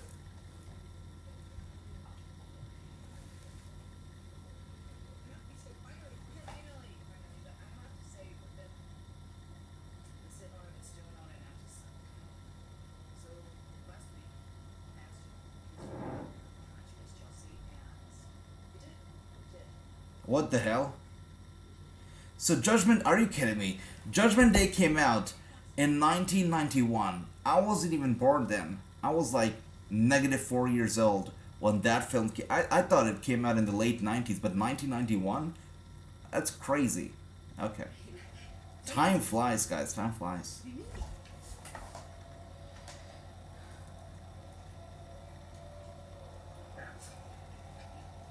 Is that an Undertaker hat that Mickie James is wearing right there? Okay, Mickey, I see you. Anyways, this match is gonna be good. Taylor Wilde versus Mickie James. It's a career-threatening match because if Mickie James loses, her career is over. She retires. I've heard this over and over again that I'm almost bored. Like, Mickey, we know you're not losing, you're not retiring. Stop teasing us. It's like Mickie James is that person that will never stop teasing you. She teases you about her retirement, and it's a circle. It keeps going on, and I'm honestly annoyed by it. So much teasing, it's ridiculous. -4 years old. That's right. I was -4, Grandmaster. I was. Really good God, I feel old. No, Andy. 1991, it's crazy, right? I mean, wow. Don't feel old, Andy. You're awesome. You're incredible. And you're not old, you're wise. Honestly, I learned so much from you about wrestling and otherwise. You're awesome. And from everybody else too, you guys are great. And of course, right now we're getting another video package here for between Kazarian and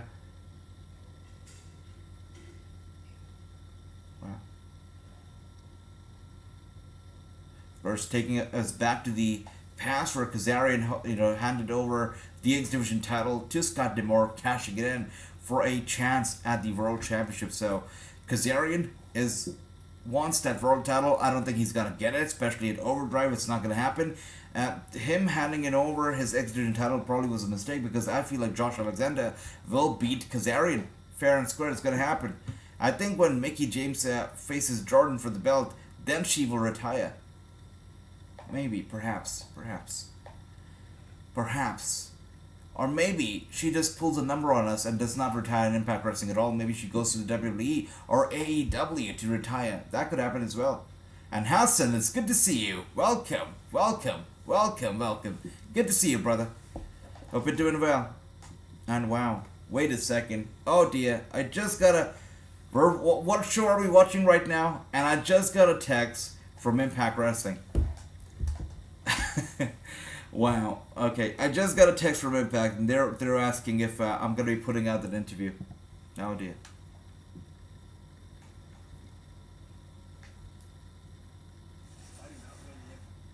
I don't know.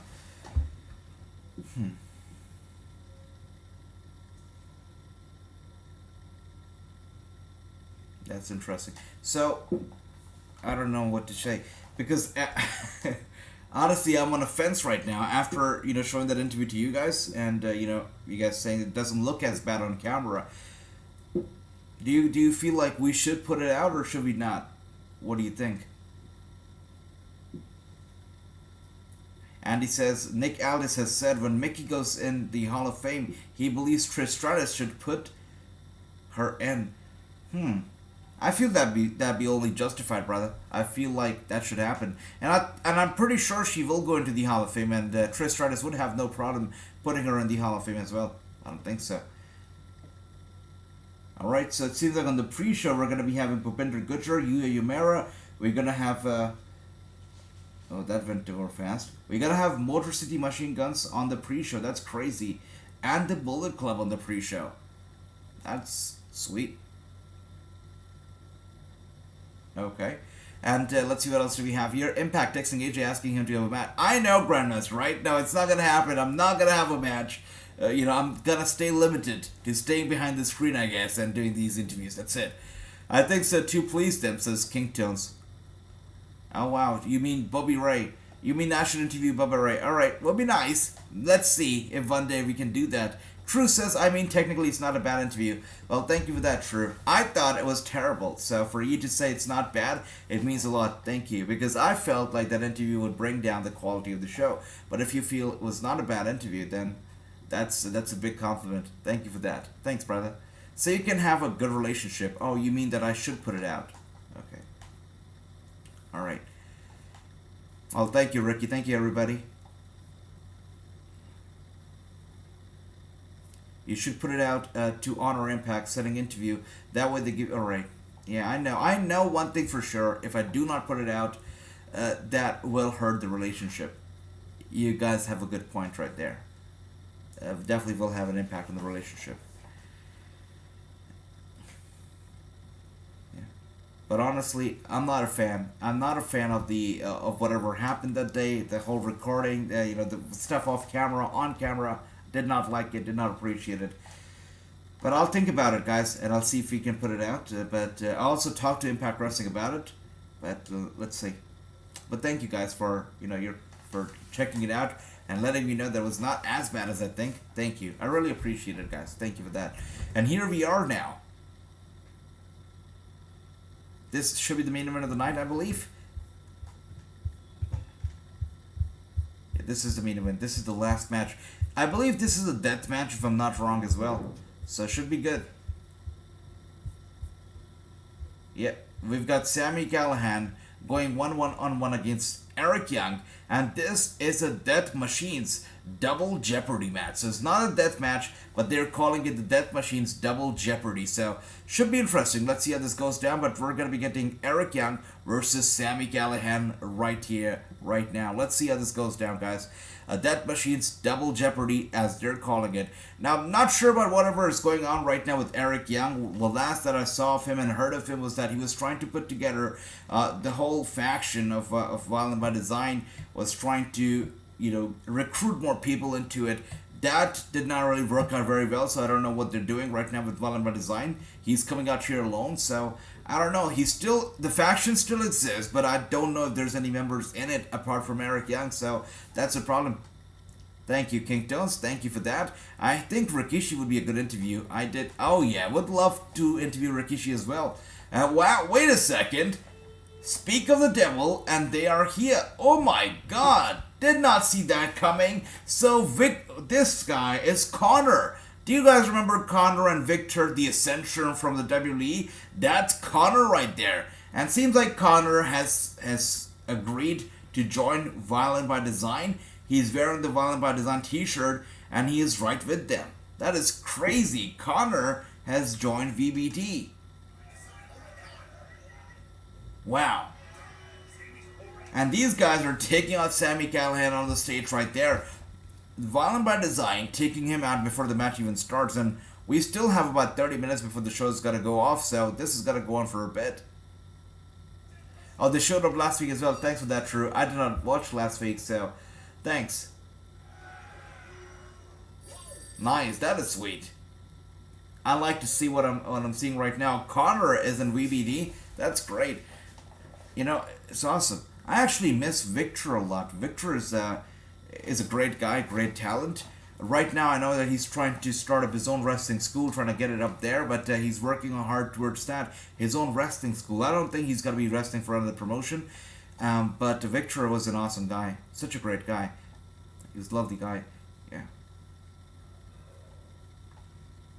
I'll definitely reach out to Victor shortly and see what is he up to these days. Let's see. Would anybody like Victor to be on here for one of the watch-alongs, maybe for a pay-per-view? I think Victor would be nice. I know if I asked Victor to join me for a watch-along, he'd do it. He'd do it in a heartbeat. He's such a good friend. But would you guys like Victor to be here? If yes, would you like him for Full Gear or Survivor Series? Let me know, and I can literally text him right now and see, if he wants to do it. We can actually absolutely have him on there. Let's see, what else do we have here? You uploaded your Twitch. I'm not sure, King Tones, what do you mean by that? Is that the barbed wire pen guy? That's right, Grandmaster. That is the barbed wire pen guy. Grandmaster remembers it from the contract signing. Yeah, that is the guy, brother. That is the guy indeed. Yeah, he's a great guy. Let's see, what else do we have here? Sure, why not, says Grandmaster. Sure. Victor says Andy. Watch along with rest. That's right, Cranktones. Yeah, watch along with rest indeed. So if you guys like Victor, then we could definitely have him on here and talk about the show, talk about his career, anything that you guys want to talk about. We could do it. Absolutely. Like, Twitch is active. Kingtones, Twitch should be active, and honestly, it will be active. But right now, I'm just very occupied with everything, YouTube, Instagram, the interviews, that I don't get time for all the platforms. I want to do it. I really do. And Twitch will be active. It's in the back of my mind. I want to create content for it, post on there, and hopefully we will. Hopefully. All right, King Tones, thanks for that. Victor from Ascension. That's right, Andy. Victor from Ascension, indeed. He's a fantastic guy. What a great guy, indeed. And, if you go to his Instagram page, you'll see he's very humble, very sweet. After our interview got over, he literally took a screenshot of our conversation, posted it on his page, and wrote that literally the best interview that he's ever done. He had a great time doing it. Victor's awesome. Such a great guy. And that match is Double Jeopardy match. Really a long name. And these guys, they are known for their long names. Impact Wrestling goes out there when it comes to their names. They're interesting. Kingtone says, anything with wrestlers on watch along, take any opportunities you can, AJ. Alright, Kingtones. Okay, let's do it. If you guys want the wrestlers, we're going to have the wrestlers on here. At least for the pay-per-views, we could do that. They were dominant NXT Tag Team Champions. Indeed they were, but when they went to the main roster, it just went bad for them. And from being these, crazy, scary NXT Tag Team Champions, they went all the way down to, jokers on the main roster. Here's a sad and interesting part about it. So when I interviewed Victor, I don't know if you guys have checked out the interview, but when I did interview Victor, this was about, I believe, earlier this year, he shared a story which was quite interesting. He said that the commentators on NXT had been given special instructions about not bringing up their record as the longest running NXT Tag Team Champions ever. So the commentators on NXT, the main roster, were told never to bring that up, never to acknowledge the fact that they were the longest reigning NXT Tag Team Champions. For some reason, it was just a big no-no. So, not sure what the problem was. They said they did nothing to get the backstage heat that they got, but apparently they had some backstage heat, which is why they were treated the way that they were treated. And Kingtone says, AJ, I love your match setup of what wrestling match is going on. Thank you for that, Kingtones. You're awesome. Thank you. They went to the main event. They pushed them to embarrassment. It's sad, right? It's sad. And I remember them hanging out with Tyler Breeze and Fandango, and you don't want to do that. As a scary tag team, you don't want to be anywhere near Fandango and Tyler Breeze. It doesn't work out. And here we are now. The match is underway. Of course, Sami Callihan is down. He's beaten up. He's battered. He's a weak man right now. I don't know if he's going to be able to wrestle this match. Of course, Eric Young here with the upper hand, taking out Sami Callihan, kicking his heads off and sending him straight to the ringside. Sami Callihan seems like he has no backup plan, but Eric Young has quite a few, at least 3. And right now with the upper hand here, Eric Young just loving it, just having a good time right now. Still got about 20 minutes left before the show's got to be over, and 20 minutes means Eric Young can cause a lot of destruction, and Sami Callihan can get really beat up right now. When you're hanging around with Tyler and Fandango, yeah, that's right, Grandmaster. And speaking of Fandango, where is his career going right now? Like, what is Fandango doing? It just makes little sense. Now, it's an interesting part about Fandango, Fandango. This is what I've heard from independent wrestling promoters themselves. They say that often at times it's hard for them to deal with ex-WWE stars, especially those stars who have never been on the independent circuit before. They've only been in the WWE and they get released, and then they have a hard time dealing with independent wrestling promoters because they're not used to independent wrestling. They're used to the VIP treatment, which they don't get on the independent. And they say it's hard to deal with those kind of wrestlers. By the way, we have James here. James, good to see you, brother. Welcome. Hope you're doing well. But coming back to the topic of this whole thing, one of the independent promoters told me that, Fandango is one such guy. He will not take any bookings from the independent circuit. He will not work with any independent wrestling promoter, or barely a few, but he will only stay on the NWA, where he gets severely underpaid. Now, the problem is that no other promotion is reaching out to him to sign him to a contract, and he will not work with any other independent promotion either, so that's a problem for them. On top of that, Fandango tried to pull a career stunt, where the day that Triple H announced that he's retiring, Fandango also took to Twitter to announce that he was retiring too, and that fans were going to be seeing the last few months of his run as a wrestler, and then he would be hanging up his boots for good. But of course, that did not happen, and he's still wrestling. He never acknowledged that tweet after that, and he never talked about retirement ever again. So that happened. And now we've got Surf Wrestling here. Surf Wrestling. It's been a very long while. It's good to see you. It's great to see you. Welcome. I remember Surf Wrestling from, way ago. It's good to see you. Welcome.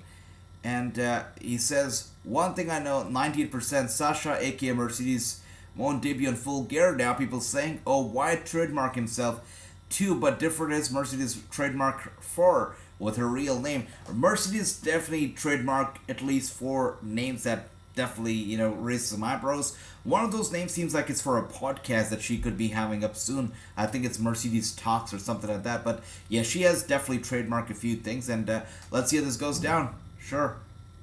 And let's see what else do we have here. Thank you for that, my brother King Tones. You're awesome. Victor from... That's right, King Tones. Victor from Ascension. That's right. You're awesome, King Tones. Thank you for that, brother. And here we are one more time. Eric Young still leading, dominating, and Sami Callihan taken out with his elbow strike.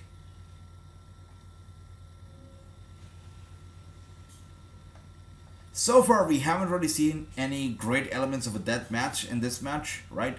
At least, not yet. Again, it's a Death Machine's Double Jeopardy match, so it's not really a death match, but because I see the word Death Machine there, I feel like it should be a death match, but probably will not be. Here we are.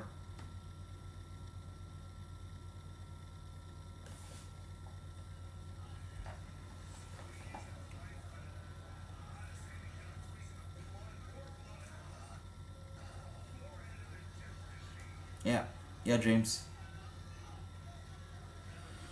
True says rumors that those trademarks are not wrestling related. I believe those rumors as well, because when I read those, it felt to me, just like James says as well, that they can be for clothing lines, and they could very well be. But at least one of those trademarks, I feel like is for a podcast, because even in the description, it says that it's something to do with, from what I recall correctly, an audio medium, wrestling related, something like that. It did say for that last name, the last title that she's trademarked, which is something along the lines of, I believe, Mercedes Talks, something like that. So I feel like that is definitely going to be a podcast. I think we're going to see a podcast from her. I would not be surprised. Yeah. That's right. Surf, welcome once again. Good to see you. And Kingtone says Sasha Banks yoga video is intro. I did not see that video, but okay, Kingtones. Alright. Sasha Banks' name is WWE Product, and Mercedes Moan is her new pro wrestling name. And also one of its Moan statements says Surf Wrestling. Okay, let's see. Let's see how this goes down. Again, she's still not free from the WWE's shackles. She's not, a free agent just yet. So she just cannot show up anywhere. She cannot wrestle for any independent promotion just yet. She can't do her own stuff because she's still under contract. So let's see. Sami Callihan, of course, bleeding already, and he's loving it. The guy's endured so much pain in this match from the very get-go, from the very entrance, from the time until now. The guy's taken a hell out of beating, but he's loving it. Look at Eric Young, bested wide open. The guy's bleeding profusely, and Sami Callihan is loving every bit of it. There you go. And let's see, Andy says, yeah, you do Surf Wrestling. I was here before AJ left. That's right. Andy has always been here, my brother. Thank you. You guys are awesome. You guys are a family. Thank you for that, brother. And here we are now, back to commercial. With that being said, we still have about 30 minutes left before the show's going to be over. And it's been somewhat of an interesting show. Sure. If I could rate it, I would probably rate it better than I rated Raw. And I would give Raw a rating of 4 out of 10. I'm going to give Impact tonight a rating of 5.4. Something like that. Yeah, not the best show, but a sweet, nice show to get by a Thursday night. So I'm gonna give it a 5.4 so far. That's it. And Surf says, AJ, all we heard this week is Chelsea Green in WWE and Saraya and Bray Wyatt returning to in-ring action. Yes, Surf Wrestling. Yes, we have heard stuff about Chelsea Green and Saraya and, of course, Bray. They return to action. That's right. But also, we've been hearing some rumors about Matt Cardona, just like Ricky shared with us some time ago. At least he sent me a DM with a picture of Matt Cardona that he put out on his Instagram page, where we see a picture of Zack Ryder lying in a coffin, which basically tells us a story that, okay, if Matt Cardona is to sign with WWE, he's not gonna be Zack Ryder again, because Zack Ryder's history, he's gonna show up as Matt Cardona himself. That is the statement that he's putting out there with that picture. No captions, just that picture, and sends across a clear, white message. But I also feel like you cannot really trust Cardona because he is known to troll fans, and he does it very, very, very well. So if he's putting out picture like that, fans get played, and that could be his motive. Maybe he's not going to WWE and he's just playing the fans right now, so you can't really tell. Cardona is definitely a troll, without a doubt. Let's see what else do we have here. Surf Wrestling Saturday. Is Saraya's, that's right, she's wrestling. Saraya's wrestling this Saturday. It's happening, Andy. You're right. Love that surfing match. I like that, Grandmaster, my brother. Okay, what is your opinion on Wesley hanging out with Trey Miguel last week? I think it's cool. I'm not surprised that both of them are friends and they're hanging out. Good for them. I think they're fantastic. And good to see you, Sujit Gaur. Welcome. I'm doing well. I hope you're doing well. Good to see you. And let's see what else do we have here. Grandmaster, you need to give me aid like a lifeguard. Wow, King Tones absolutely loves Grandmaster. I can see that. I like that, brother. You guys are awesome. I can't swim myself. You know, this is a funny story. Maybe not so funny, but I'll tell you anyways. So, every single weekend, I used to go kayaking. I love kayaking, and I used to go swim, kayaking on the Hudson River every single weekend. Now, I don't know swimming myself, and right before you go to kayak on the Hudson River, they ask you, do you know how to swim? And I tell them, yeah, of course I know how to swim. And I would get in there, and I would kayak. One fine evening, though, I was kayaking the Hudson River, and suddenly big waves started to emerge, and my kayak was floating. I was not in control of my own kayak anymore, and I was like, holy crap, like, I'm gonna go down right now. And it was like a 2-person kayak, so there was like another friend of mine right there with me, and I told them, brother, I gotta tell you something. And he's like, what up, brother? I said, I don't really know how to swim. And he said, you know what, AJ, I don't know how to swim either. I'm like, all right, cool, we're good. But of course, I'm still here, we're still talking, we're okay. But never go kayaking if you don't know swimming. I'll tell you that right now. Never do it.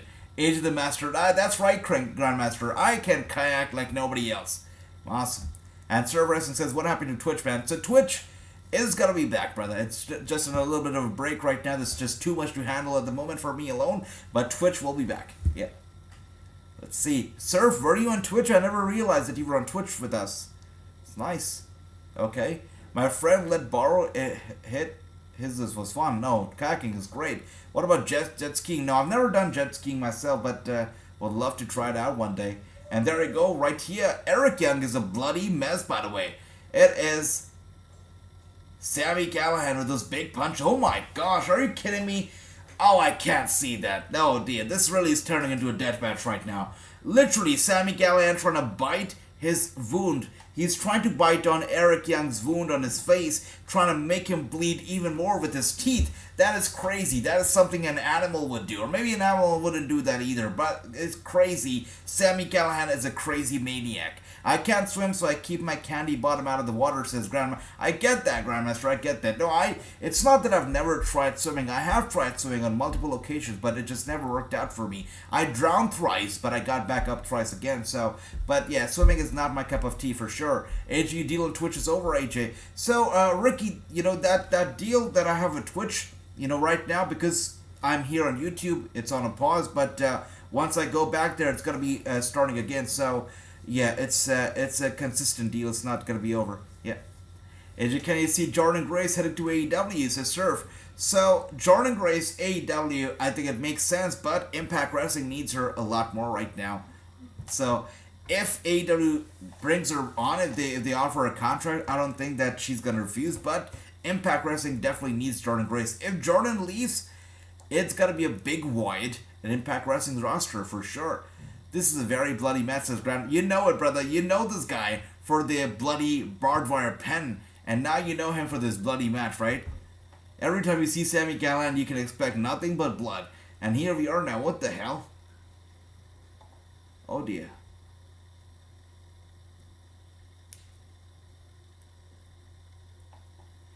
I can only imagine, the internet exploding. If this was like an AEW or a WWE show and Eric Young would be bleeding as badly as he's bleeding right now, the internet would be ablaze, would be on fire.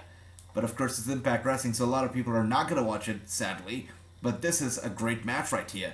I might get a barbed wire pen for Chris. No, Grandmaster, you don't want to do that. No, don't do it. Jason Mama should be I agree, King Jones. Absolutely do agree with that. Yep. Tell Mickey to put you on her podcast from YouTube TV. Put me on her podcast. Alright, Surf. I'll definitely try. Sure. That'd be nice. And here we are now with Sami Callihan. Just throwing the trash can into the ring. Nice.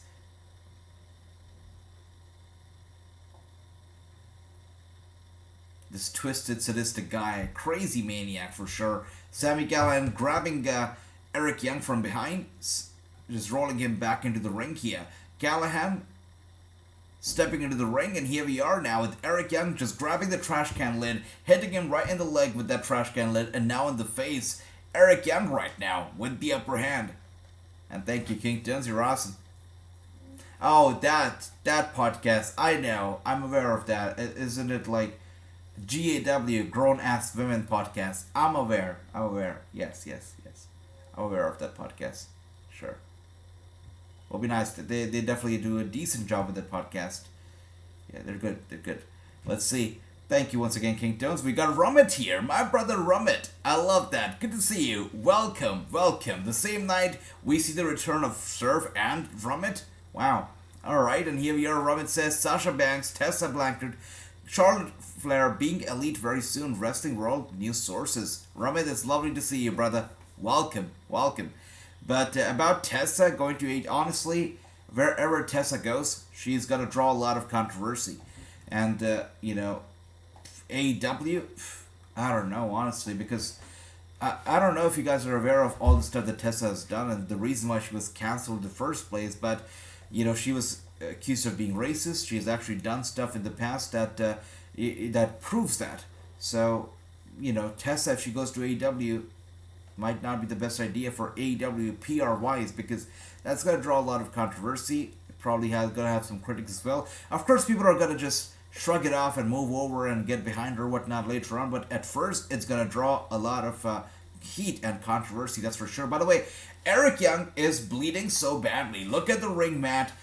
The entire thing is absolute mess. Blood all over the place. Eric Young is still bleeding very hard, and the referee has not stopped the match, has not checked on Young, no towels, none of that stuff. The match continues. This really is the Death Machine's Double Jeopardy match, and Sami Callihan himself is not bleeding, but Eric Young is a bloody mess. Thank you for that, King Tones. Thanks for that. Tessa Blanchard is a female version of Punk. You're right, from an even verse, because Punk at least doesn't break the fourth wall, but Blanchard, she is just downright offensive. So that's that. Tessa is only doing local shows where she lives. She's only going to college. That's right. So Tessa, here's an interesting part about Tessa. Actually, I wanted to have her on the show, and I literally just wanted to ask her straight up. The first question of the interview would have been, Tessa, are you a racist? And just address all those hard-hitting questions. That was the plan that I wanted, to execute if I would have her on the show. I would just make it a whole show about all the accusations, the whole interview, because that's something that people need to talk about, which people surprisingly do not talk about it. But of course, Tessa never actually agreed to that interview, so it never happened. But if I ever do an interview with Tessa, those are the questions that I'm going to be asking.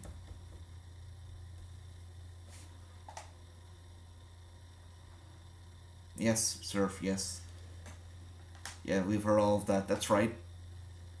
Tesla. Now, Kingdoms, we're not talking about Elon Musk right now. We're going to keep Elon Musk and Tesla limited to Twitter. We're not talking about Elon Musk here. Because if we do, we might have to pay $8 to him. So we're not going to do it. Here we are now. Eric Young going for the cover on Sami Callihan. Very close call, but Callihan still kicks out. Good for him.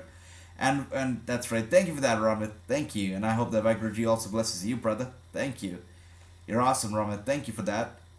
But seriously, I like her for interview. That'd be nice, King Tones, but it's on her. If she agrees to an interview like that with the hard-hitting questions, she's more than welcome to be here. But I'm not going to have her on the show and talk about wrestling, because there are bigger stuff to talk about, such as the accusations, which, she was not able to prove herself innocent after that. She just thought that people would forget about it and move on, but she could not really prove herself to be innocent. So those are the things that people should talk about before they start talking about wrestling with her. Thank you for that. Yeah, that's right, Surf. Elon versus AJ would be nice, right? Twitter is not free anymore, says Ricky. That's right, $8 if you want to get that verification mark, brother. That's it. And here we are now. It's Sami Callihan looking to take out Elon. Nice pile driver. Is it gonna be it? Going for the cover. It's over. The match is over just like that. Thanks to the pile driver, Sami Callihan taking out Eric Young. A bloody, messy Eric Young. pinning him for the victory. 1, 2, and 3. Sami Callihan gets the job done. I've never seen a ring this bloodied before, says Grandmaster. Really, that was a bloody ring. And this wasn't even a pay-per-view, a regular TV show, but they went all out for this one. Good for them. Really, put on a banger tonight. Good job from both Sami Callihan and Eric Young. They deserve all the applause that they're getting right now. Really good job. And let's see what happens tomorrow. Overdrive. If the go-home show was so brutal, so bloody, you can only imagine what the actual pay-per-view is going to be like. So let's see. Let's see. Barbed Wire Pen Boy. Well, that's right, Grandmaster. That's what we're going to call him now. The Barbed Wire Pen Boy. I like that. That's right, Andy. Sami Callihan slayed Eric Young. You're right. Absolutely. King Tone's loving it. You're awesome. Surf says, Elon vs. AJ. Whoever wins ends the Tesla project. Oh, dear. That will be controversial. Impact Wrestling needs to collaborate with ROH. Impact spoiled their roster, says Rummet.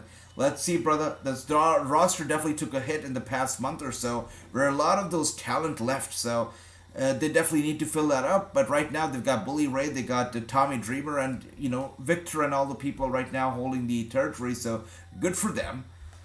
They're filling up the roster, but they also need to do some work on the women's division, because women's division right now, it's kind of lackluster. They only got a few of those flag bearers in the women's division, but apart from that, nobody else. So they'll need to get some signees when it comes to the women's territory for sure. And look at that, Violent by Design just looking down at Eric Young as he lays down there in pain. I don't know if Violent by Design is disappointed in their leader, but wow. They're not even helping him up right there.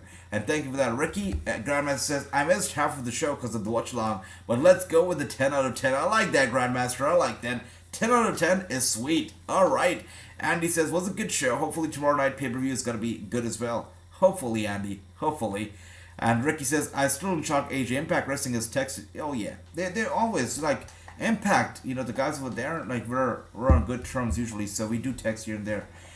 But yeah, they were wondering if I'm going to be posting that interview. So once again, thank you, Andy, and thank you, True, for checking out that interview early on and giving me your honest feedback on it. You make me feel a little better about the interview, so thank you for that. And hopefully maybe we put it out there. So I'll think about it a little more, and if it feels okay, I might just publish it as an interview. So let's see. I know, Ricky, I know. One day, I'm going to ask those guys that question on camera and hopefully get an answer as well. That's right. Thank you for that once again. Thank you, everybody, for being here. Much love to all of you. Impact texted me, too. They want to hire me. Grandmaster, you'd be a great addition to the roster. You'd be the guy that they need for the ratings, for sure, Grandmaster. I love that. And True, thank you for that, my brother. Thank you for the thumbs up. Thank you for the support. Really appreciate you, brother. King Tones, thank you for all the love, for the support. Rummet says, Bray Wyatt versus Tribal Chief WrestleMania prediction for WWE title. Now, Bray Wyatt versus Tribal Chief would be great, but I think at WrestleMania 39, Hollywood, it's going to be The Rock versus Roman Reigns. I think that's what's going to be happening, but only time will tell, so we'll find out. Tomorrow is Overdrive and SmackDown and Live Rampage. That's right, Ricky. Tomorrow night is going to be a busy night, but we're going to have fun, that's for sure. Also, the predictions title is not going to be on the line tomorrow, but instead at Full Gear. So this Saturday, the predictions title is going to be on the line, so everybody come prepared with your predictions because it's going to be a busy night. Thank you, Andy. Thank you, King Tones. Thank you, Ricky, everybody.